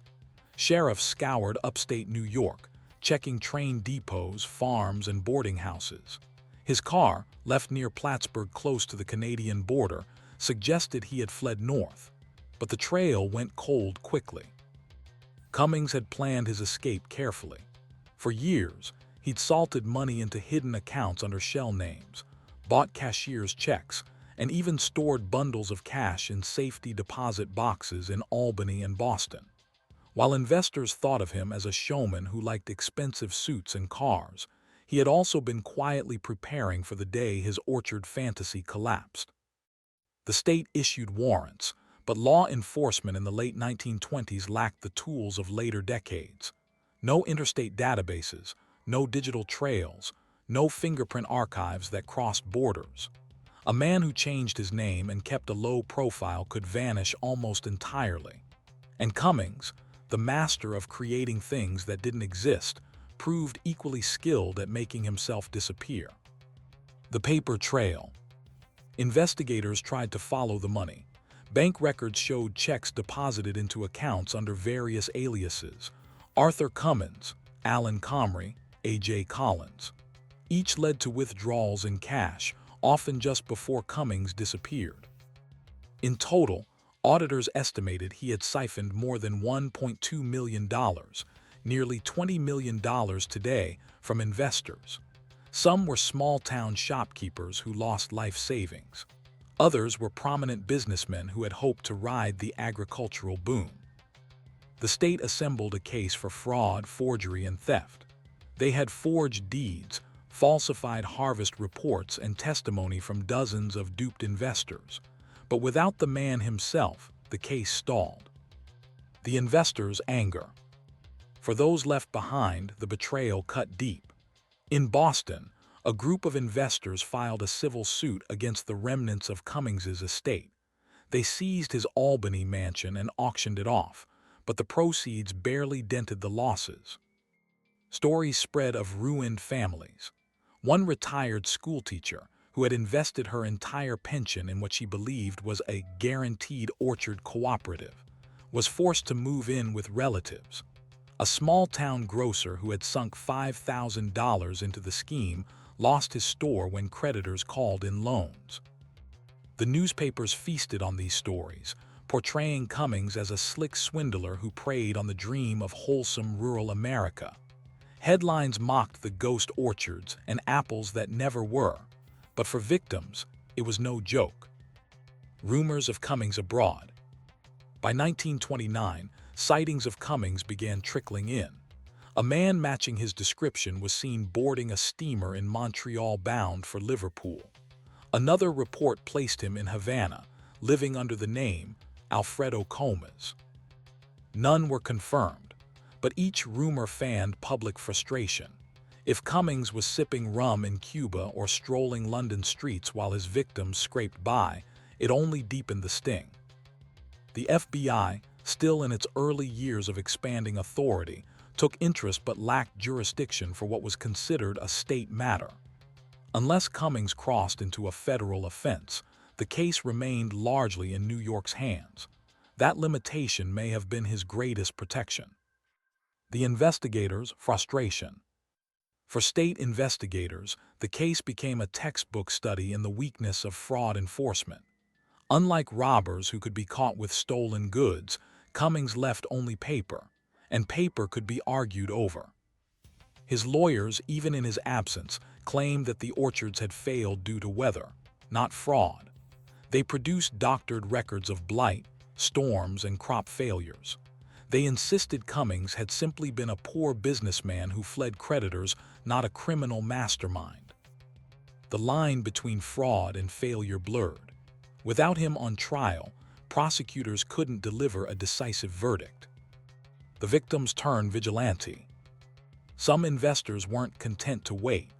A group of Boston businessmen reportedly hired private detectives to track Cummings overseas. Rumors circulated of agents searching ports in Europe and South America, slipping bribes for information. One colorful but unverified account claimed Cummings was spotted in Buenos Aires, running a fruit import business under a false name.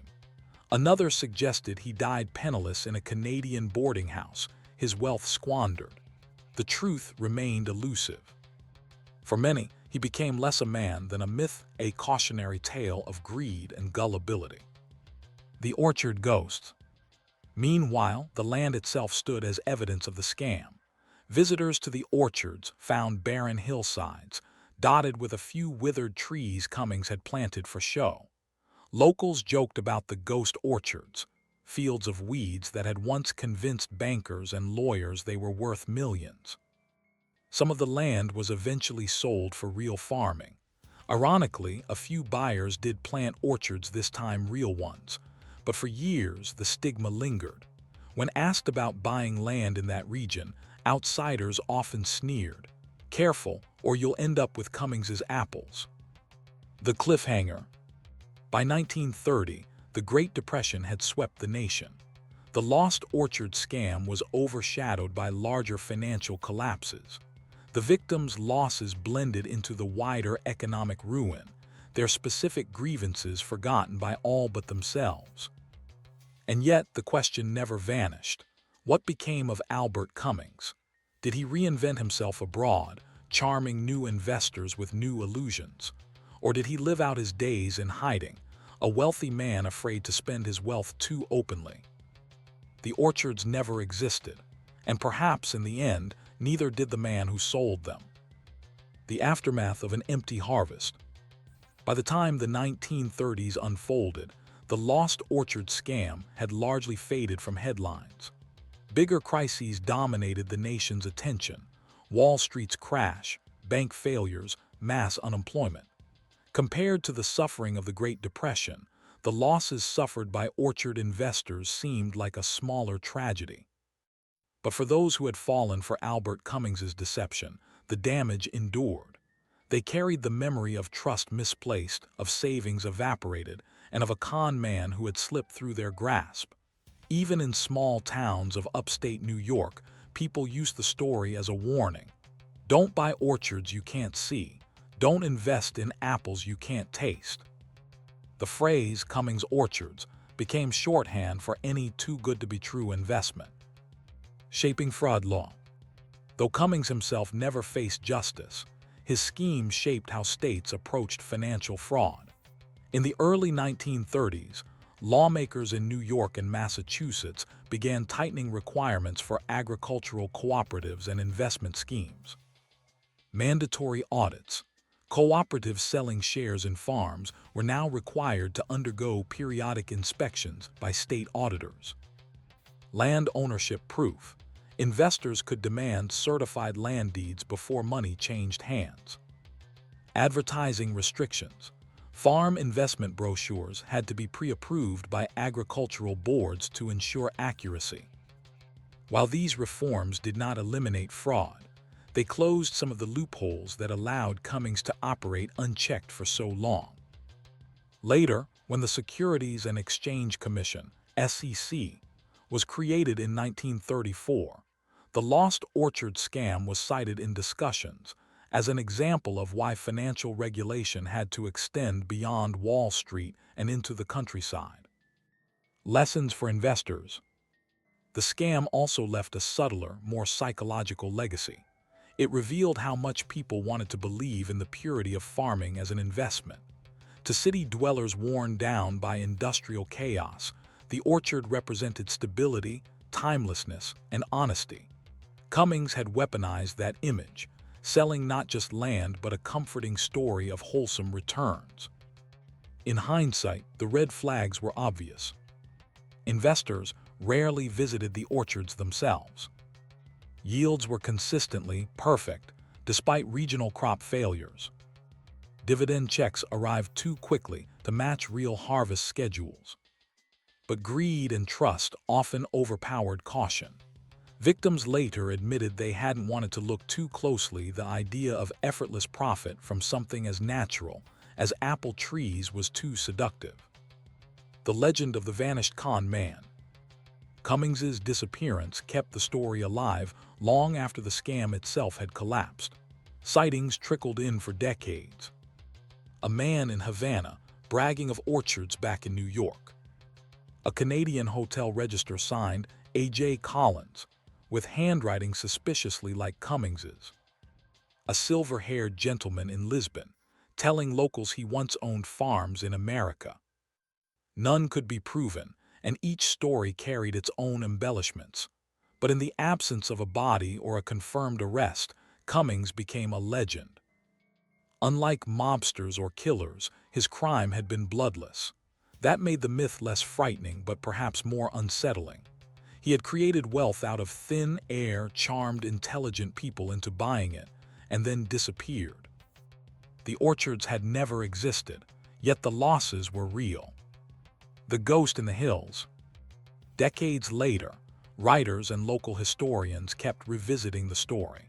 Standing on the scrub-covered hills where Cummings once staged his roadside rows of trees, they found little but weeds and scattered stones. Nature had reclaimed what had never truly been cultivated. One journalist wrote in the 1950s, "Here is the strangest farm in America, a place that grew no apples but harvested millions." Even today, in some corners of upstate New York, locals will tell the tale to newcomers. Some say Cummings lives still, in ghostly form, wandering his orchards at dusk, searching for the apples that never came. Others shake their heads and call it what it was, a con as old as time, the promise of something for nothing. Reflection. The lost orchard scam may seem quaint compared to the billion-dollar frauds of later eras, but its lessons remain eerily relevant. It reminds us that fraud thrives not only in financial markets, but wherever trust and desire collide. Cummings did not invent fraud, nor was he the last to vanish into thin air when the law came close. But his orchard's empty hillsides that once convinced entire groups of investors they held treasure stand as one of the clearest symbols of illusion in crime. And the enduring mystery of his disappearance leaves one final question hanging in the air. Did Albert Cummings die in obscurity, his wealth hidden in a foreign bank? Or did he spend the rest of his life reinventing new orchards of illusion, harvesting trust wherever people were willing to believe? Story 6. The Vanishing Bank Notes, the printer who outsmarted the Treasury. A printer with too much talent. In the 1890s, long before modern photocopiers and high-tech counterfeiting, there was a man named Charles Ulmer, a journeyman printer from Pennsylvania. Ulmer wasn't particularly ambitious. He worked in small-town print shops, producing business cards, ledgers, and pamphlets. But he had two qualities that set him apart: a meticulous eye for detail and a fascination with engraving. While most printers moved quickly from job to job, Ulmer lingered over fonts, textures, and the delicate cross-hatching of official seals. In an era when most people couldn't tell the difference between one typeface and another, Ulmer could reproduce a government seal freehand. Colleagues joked he could copy God's signature if given an hour and a steady lamp. That talent, seemingly harmless, would eventually lead him into one of the strangest and quietest counterfeiting cases of the late 19th century. The idea of printing money. Ulmer's slide into crime began with debt. He had borrowed heavily to keep a struggling print shop afloat in Wilkes-Barre. His wife was ill, his creditors impatient, and work was drying up as bigger, more modern presses dominated the region. According to later testimony, Ulmer first counterfeited out of desperation. He copied a $5 note, intending it only to cover a medical bill. To his surprise, the clerk accepted it without hesitation. Encouraged, Ulmer tried again. Soon he was producing small batches, passing them in distant towns where his face wasn't known. Unlike many crude counterfeiters of his day, Ulmer took pride in craft. He sourced the right paper blends, aged his inks with precise mixtures, and studied official bills by lamplight until he could duplicate every feather on the eagle, every curl in the scrollwork. His notes were not perfect, but in dim gaslight, they looked authentic enough to pass. The spread of the fake fives. By 1895, Ulmer fives, as they later came to be called, were circulating quietly across Pennsylvania and neighboring states. They weren't flashy, and they weren't printed in massive numbers. Ulmer's genius lay in restraint. He never released too many at once, never passed them in the same town twice, and often spent them on small purchases where the bills wouldn't be scrutinized. Instead of flooding the market, he let the notes trickle into circulation like drops of water. For years, banks and merchants barely noticed. Occasionally, a suspicious bill was reported, but officials dismissed it as the work of an amateur. It wasn't until late 1897, when several banks in Philadelphia compared notes, that they realized they were dealing with a systematic problem. The Treasury takes notice. The United States Secret Service, which had been founded decades earlier specifically to combat counterfeiting, opened an investigation. At the time, counterfeiting was considered one of the gravest threats to the young nation's economy. A flood of fake bills could undermine trust in currency entirely. Agents began collecting samples of the Ulmer Fives, studying their peculiarities.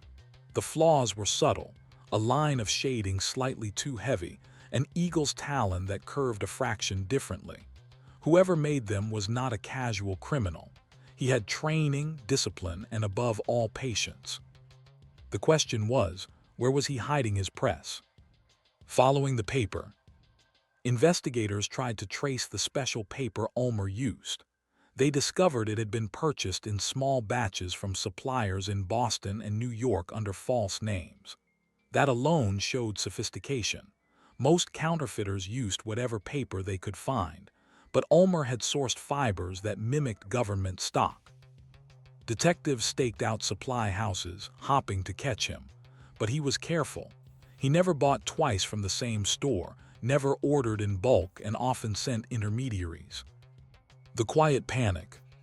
By 1898, enough Ulmer notes had appeared that merchants grew nervous. Shopkeepers began holding bills to the light, inspecting fibers, rubbing inks with their thumbs. Newspapers ran stories of false fives flooding the East. Yet the notes kept spreading. For a while, rumor exaggerated Ulmer's scale. Some claimed he had set up entire printing factories hidden in barns, churning out money by the wagon load. Others insisted he was an anarchist bent on toppling capitalism. The truth was stranger. It was just one man, working late into the night in a rented back room, printing only as much as he needed. Closing in. Eventually, investigators caught a break. A counterfeit bill was traced back to a coal miner who admitted he'd gotten it from a local bar in Wilkes-Barre. The bar owner, under questioning, mentioned a quiet printer who always paid in fresh notes. The description fit Charles Ulmer. Agents placed him under discreet surveillance. They noted his odd work habits, the packages of paper delivered at irregular hours, and the faint chemical smells drifting from his rented print shop. Finally, in a carefully timed raid, they burst in one night and caught him at the press. Stacks of half-finished $5 notes lay drying on the table. Ulmer, calmly wiping ink from his hands, reportedly said only, "I wondered how long it would take you." The cliffhanger. Ulmer was arrested and his press dismantled. But what happened next shocked both investigators and the public. When his trial began, it became clear that the government's case was not as solid as they thought. Questions of evidence, intent, and even admiration for his craftsmanship complicated the proceedings. Was Ulmer a dangerous criminal undermining the nation's economy, or merely a desperate printer who had turned his craft towards survival? The trial of a craftsman. In early 1899, the case of United States v. Charles Ulmer opened in a crowded Philadelphia courthouse. From the outset, the trial felt less like a proceeding against a hardened criminal and more like a strange examination of artistry, desperation, and law. The prosecution described Ulmer as a threat to the nation's financial stability, a man who had willfully undermined the U.S. currency. They brought forth Treasury experts who pointed to the subtle imperfections in his $5 notes. The eagle's wings slightly uneven, the scrollwork not as crisp, the serial numbers off by tiny fractions. But when the counterfeit bills were displayed to the jury, something unexpected happened. Ordinary citizens, untrained in security printing, could barely tell the difference. To many in the room, Ulmer's work looked nearly identical to the real thing. Some jurors reportedly leaned closer, murmuring admiration for the skill involved. The question began to shift. Yes, Ulmer had printed the notes, but was he a villain, or a man whose remarkable craft had simply gone astray? Public curiosity. As the trial unfolded, newspapers seized on the story. They gave Ulmer nicknames like the Gentleman Engraver and the Printer of Illusions. Some papers framed him as a criminal genius, others painted him as a tragic figure, an artist crushed by debt who had chosen crime as his canvas. Letters to editors poured in. Some readers argued that Ulmer should be punished harshly to deter others, but others expressed surprising sympathy. If the government cannot distinguish his notes from their own, perhaps it is they who should answer for it. A man so gifted should be employed by the Treasury, not imprisoned by it. This divided public opinion complicated matters for the prosecution. They wanted to make an example of Ulmer, but each article romanticizing him chipped away at their narrative. Ulmer's defense. Ulmer's court-appointed lawyer, a young man named Joseph Hanlon, leaned heavily into the sympathy angle. He portrayed his client as a desperate family man, not a mastermind. Hanlon argued that Ulmer never sought to destabilize the economy. He only printed small sums to keep his household afloat.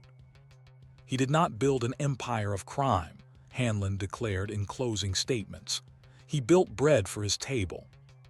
Hanlon even suggested that Ulmer's work exposed the weaknesses of U.S. currency design, that his case was less a matter of criminality than of national oversight. To punish him severely, Hanlon argued, would be to punish ingenuity itself. The Treasury's embarrassment. Behind the scenes, Treasury officials were deeply unsettled. Ulmer's case highlighted a vulnerability no one wanted to admit, that a lone printer, using modest equipment, could produce notes convincing enough to circulate undetected for years. If jurors sided with Ulmer, or if his sentence was too light, the government feared it would embolden copycats.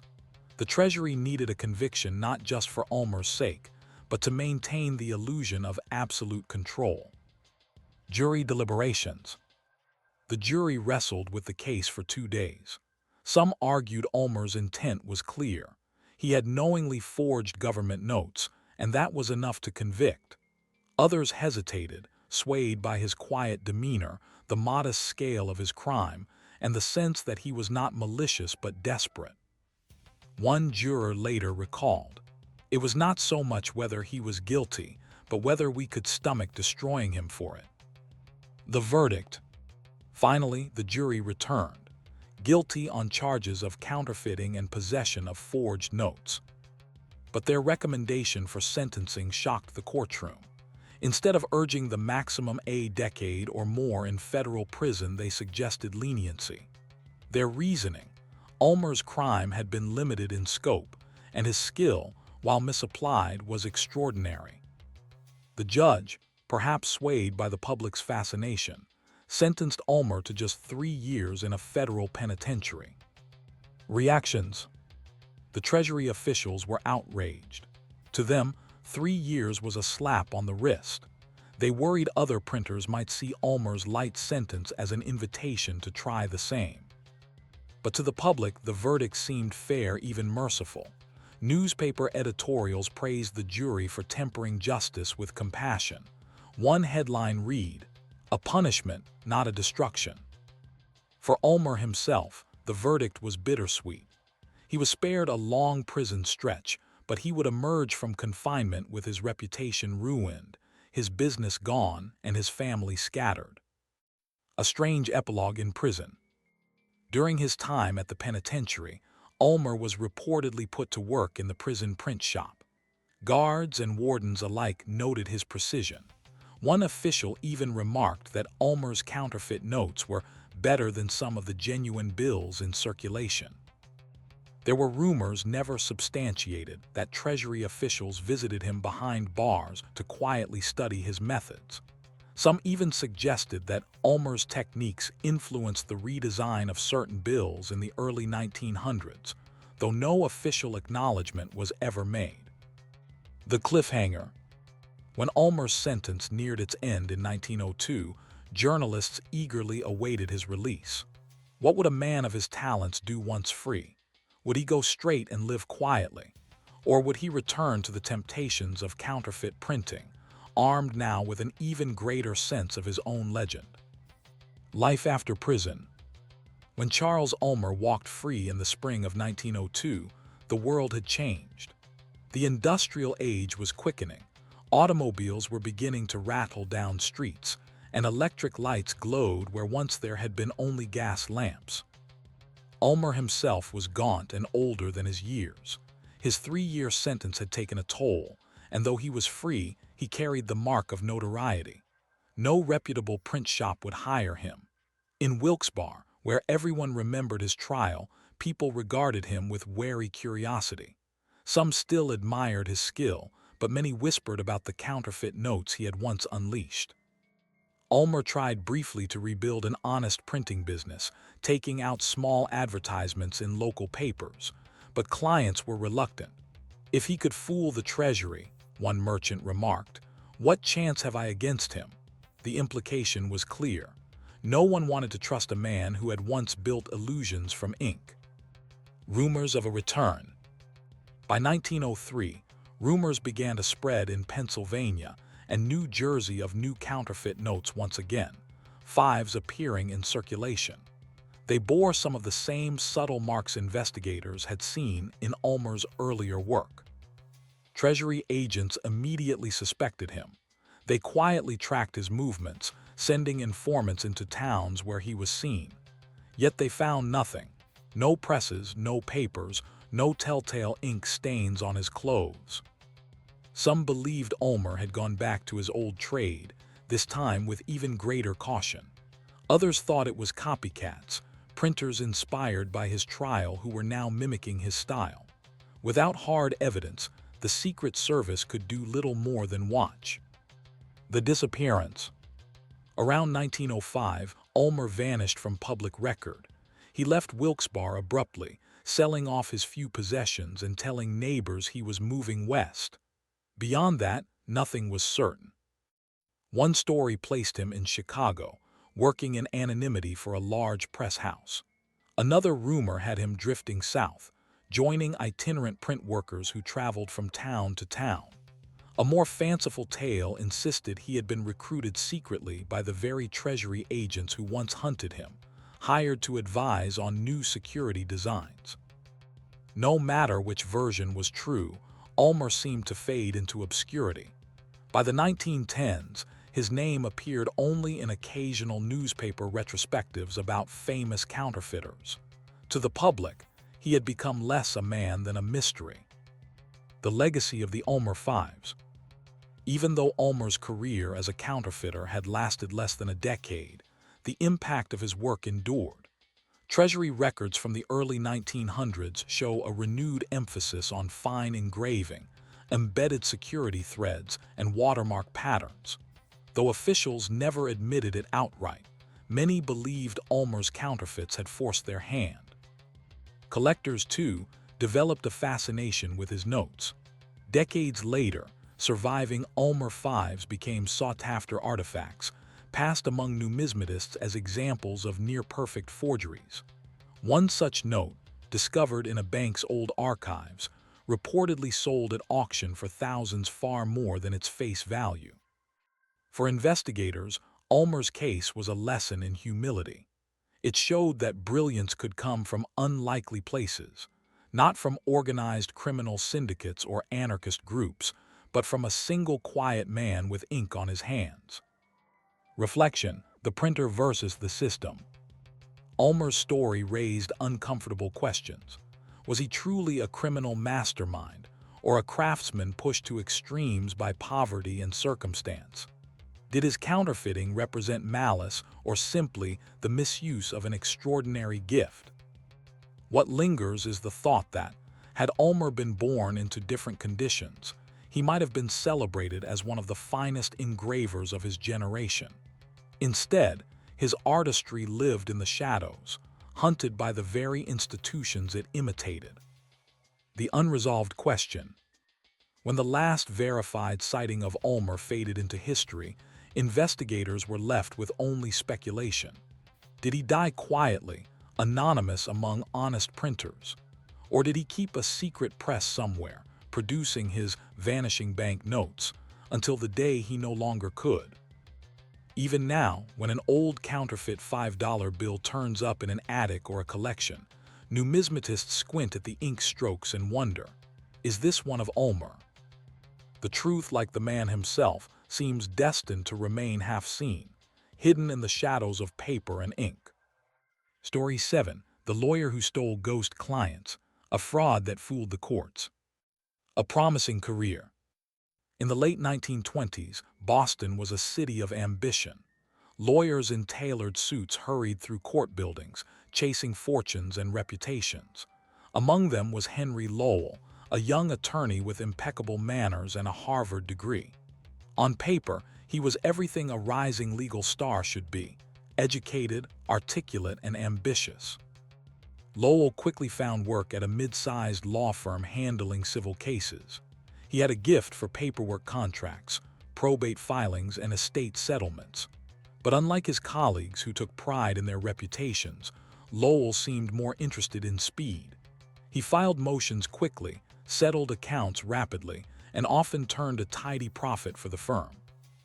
It was only later, after his downfall, that investigators would look back and realize how much of his efficiency came from cutting corners or fabricating entire clients out of thin air.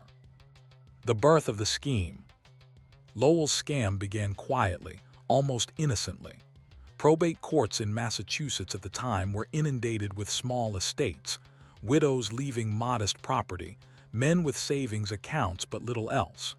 Many estates went unclaimed or unresolved because distant heirs couldn't be found. Lowell noticed that these cases often languished in dusty files for years. The estates were small, the paperwork tedious, and few lawyers wanted to bother. But to Lowell, they looked like opportunity. He began to invent heirs. When he discovered an abandoned estate, say, a shoemaker who had died without close relatives, he filed papers claiming to represent a distant cousin or niece. The court, already buried in similar cases, rarely questioned the claim if it appeared legitimate.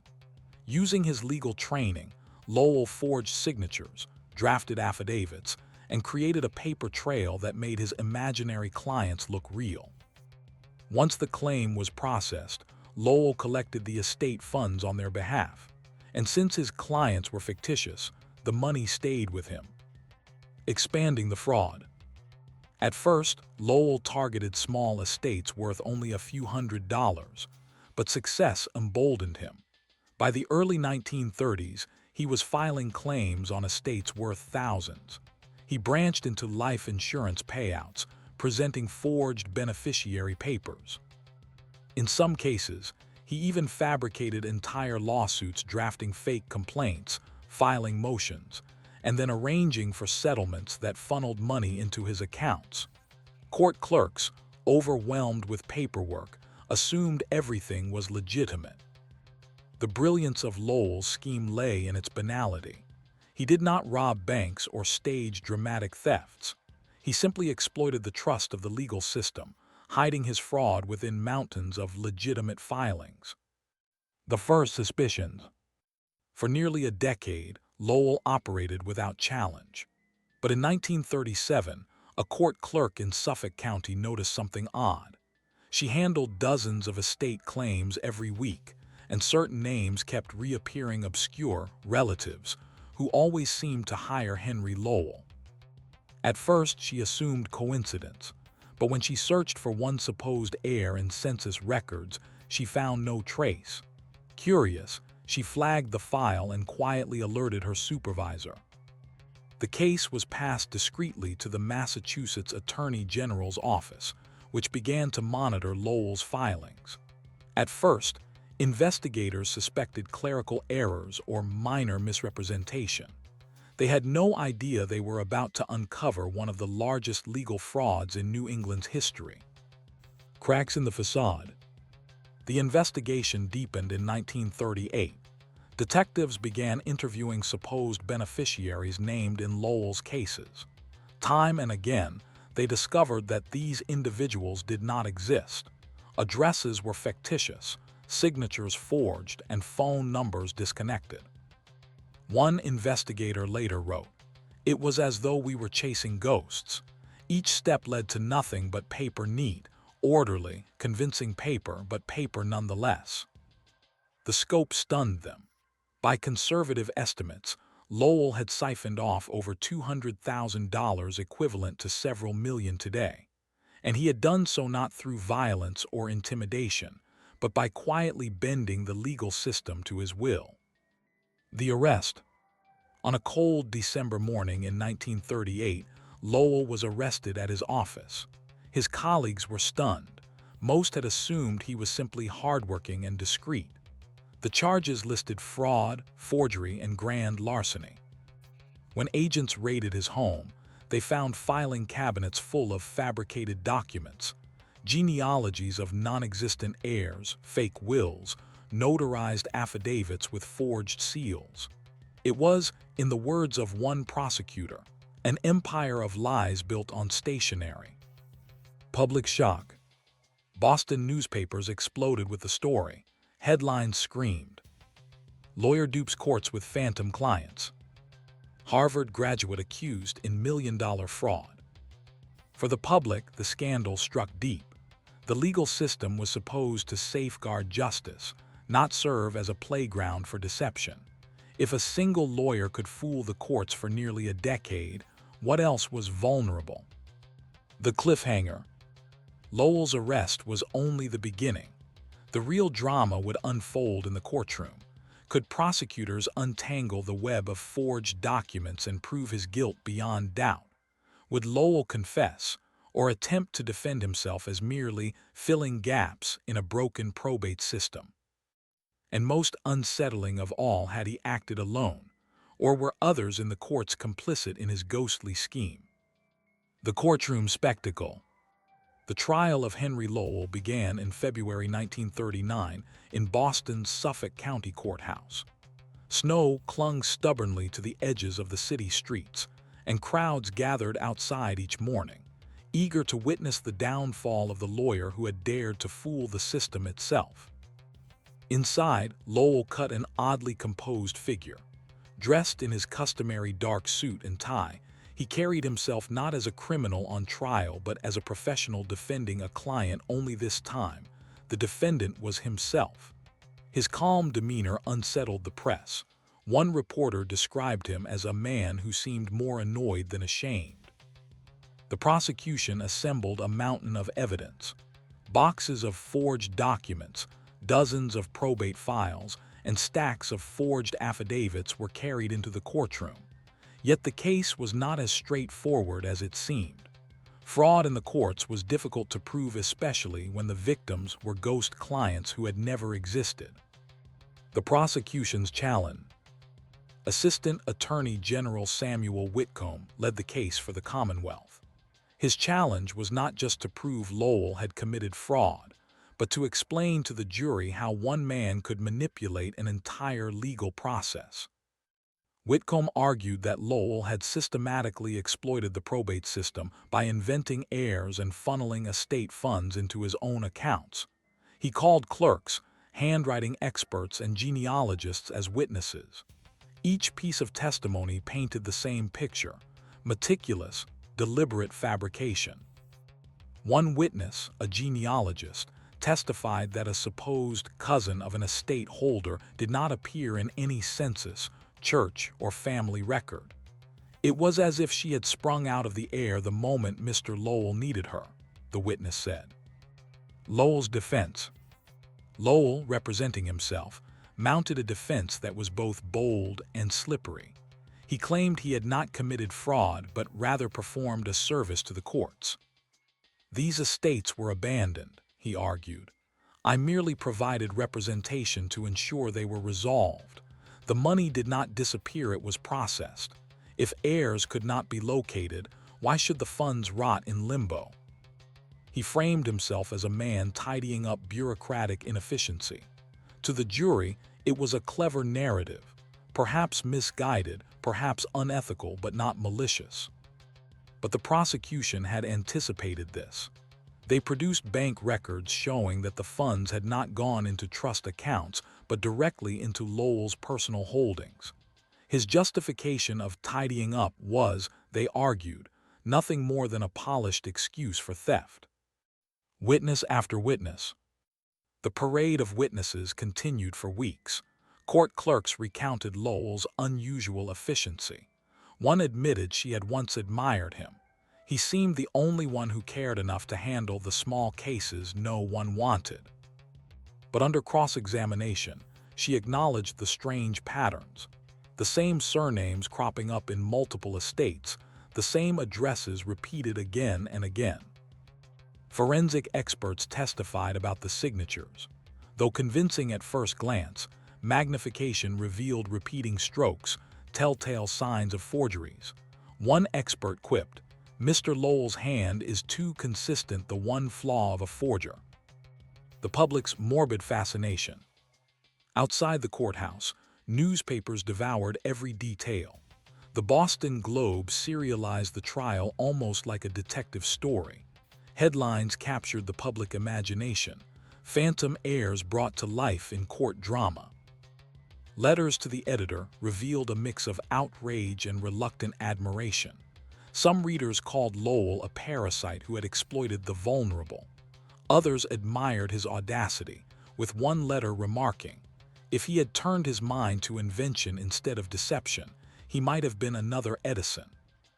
The fascination stemmed not just from the crime itself, but from what it revealed, that the hallowed halls of justice could be tricked by a single clever man with pen and ink. Cracks in Lowell's composure. For weeks, Lowell cross-examined witnesses with cool precision, but under the pressure of mounting evidence, his calm began to slip. When presented with a forged affidavit bearing the seal of a notary who had been dead for 5 years, Lowell faltered. He claimed clerical error, but the explanation rang hollow. The jury noticed.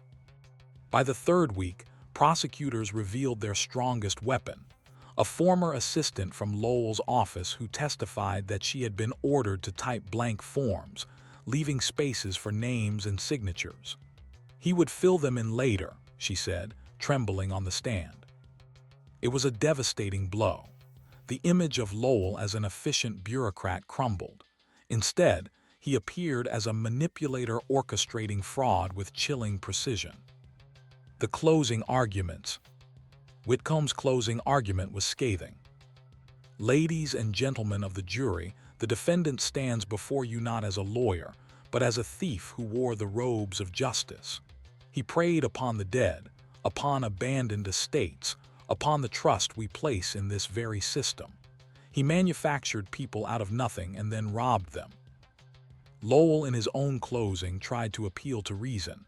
"I am guilty, perhaps, of being too clever, but cleverness is not crime. If the state fails to serve its citizens, why should I be punished for stepping into that gap?" His words carried polish, but little weight against the mountain of proof. The cliffhanger. After 6 weeks of testimony, the jury retired. Reporters camped outside the courthouse, predicting a swift verdict. But hours stretched into a day, then 2. Was Lowell's argument about bureaucratic inefficiency swaying some jurors? Could clever rhetoric undo weeks of damning evidence? When the jury finally emerged, all eyes turned to the foreman. The moment would decide not only Lowell's fate, but also the reputation of the courts he had so brazenly deceived. The verdict. On the morning of March 17, 1939, the Suffolk County Courthouse was filled to the brim. The jury had deliberated for nearly 30 hours, and speculation buzzed through the corridors. Some thought Lowell's eloquence might have persuaded a hung jury. Others believed the sheer weight of evidence would crush him.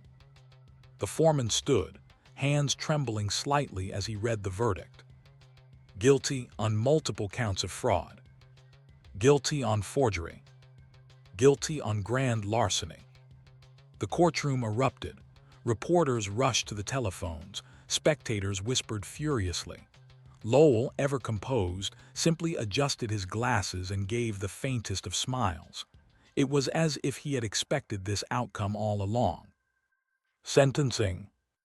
Judge William Devens delivered sentencing 2 weeks later.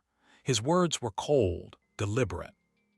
"Mr. Lowell, You betrayed not just the law, but the very trust upon which justice is built. You turned the courts into your accomplice, and for that, punishment must be severe. Lowell was sentenced to 15 years in state prison, one of the harshest penalties ever handed to a white-collar criminal in Massachusetts at the time. As guards led him away, he leaned toward a reporter and muttered, "The system made me. I only showed its weakness." Life behind bars.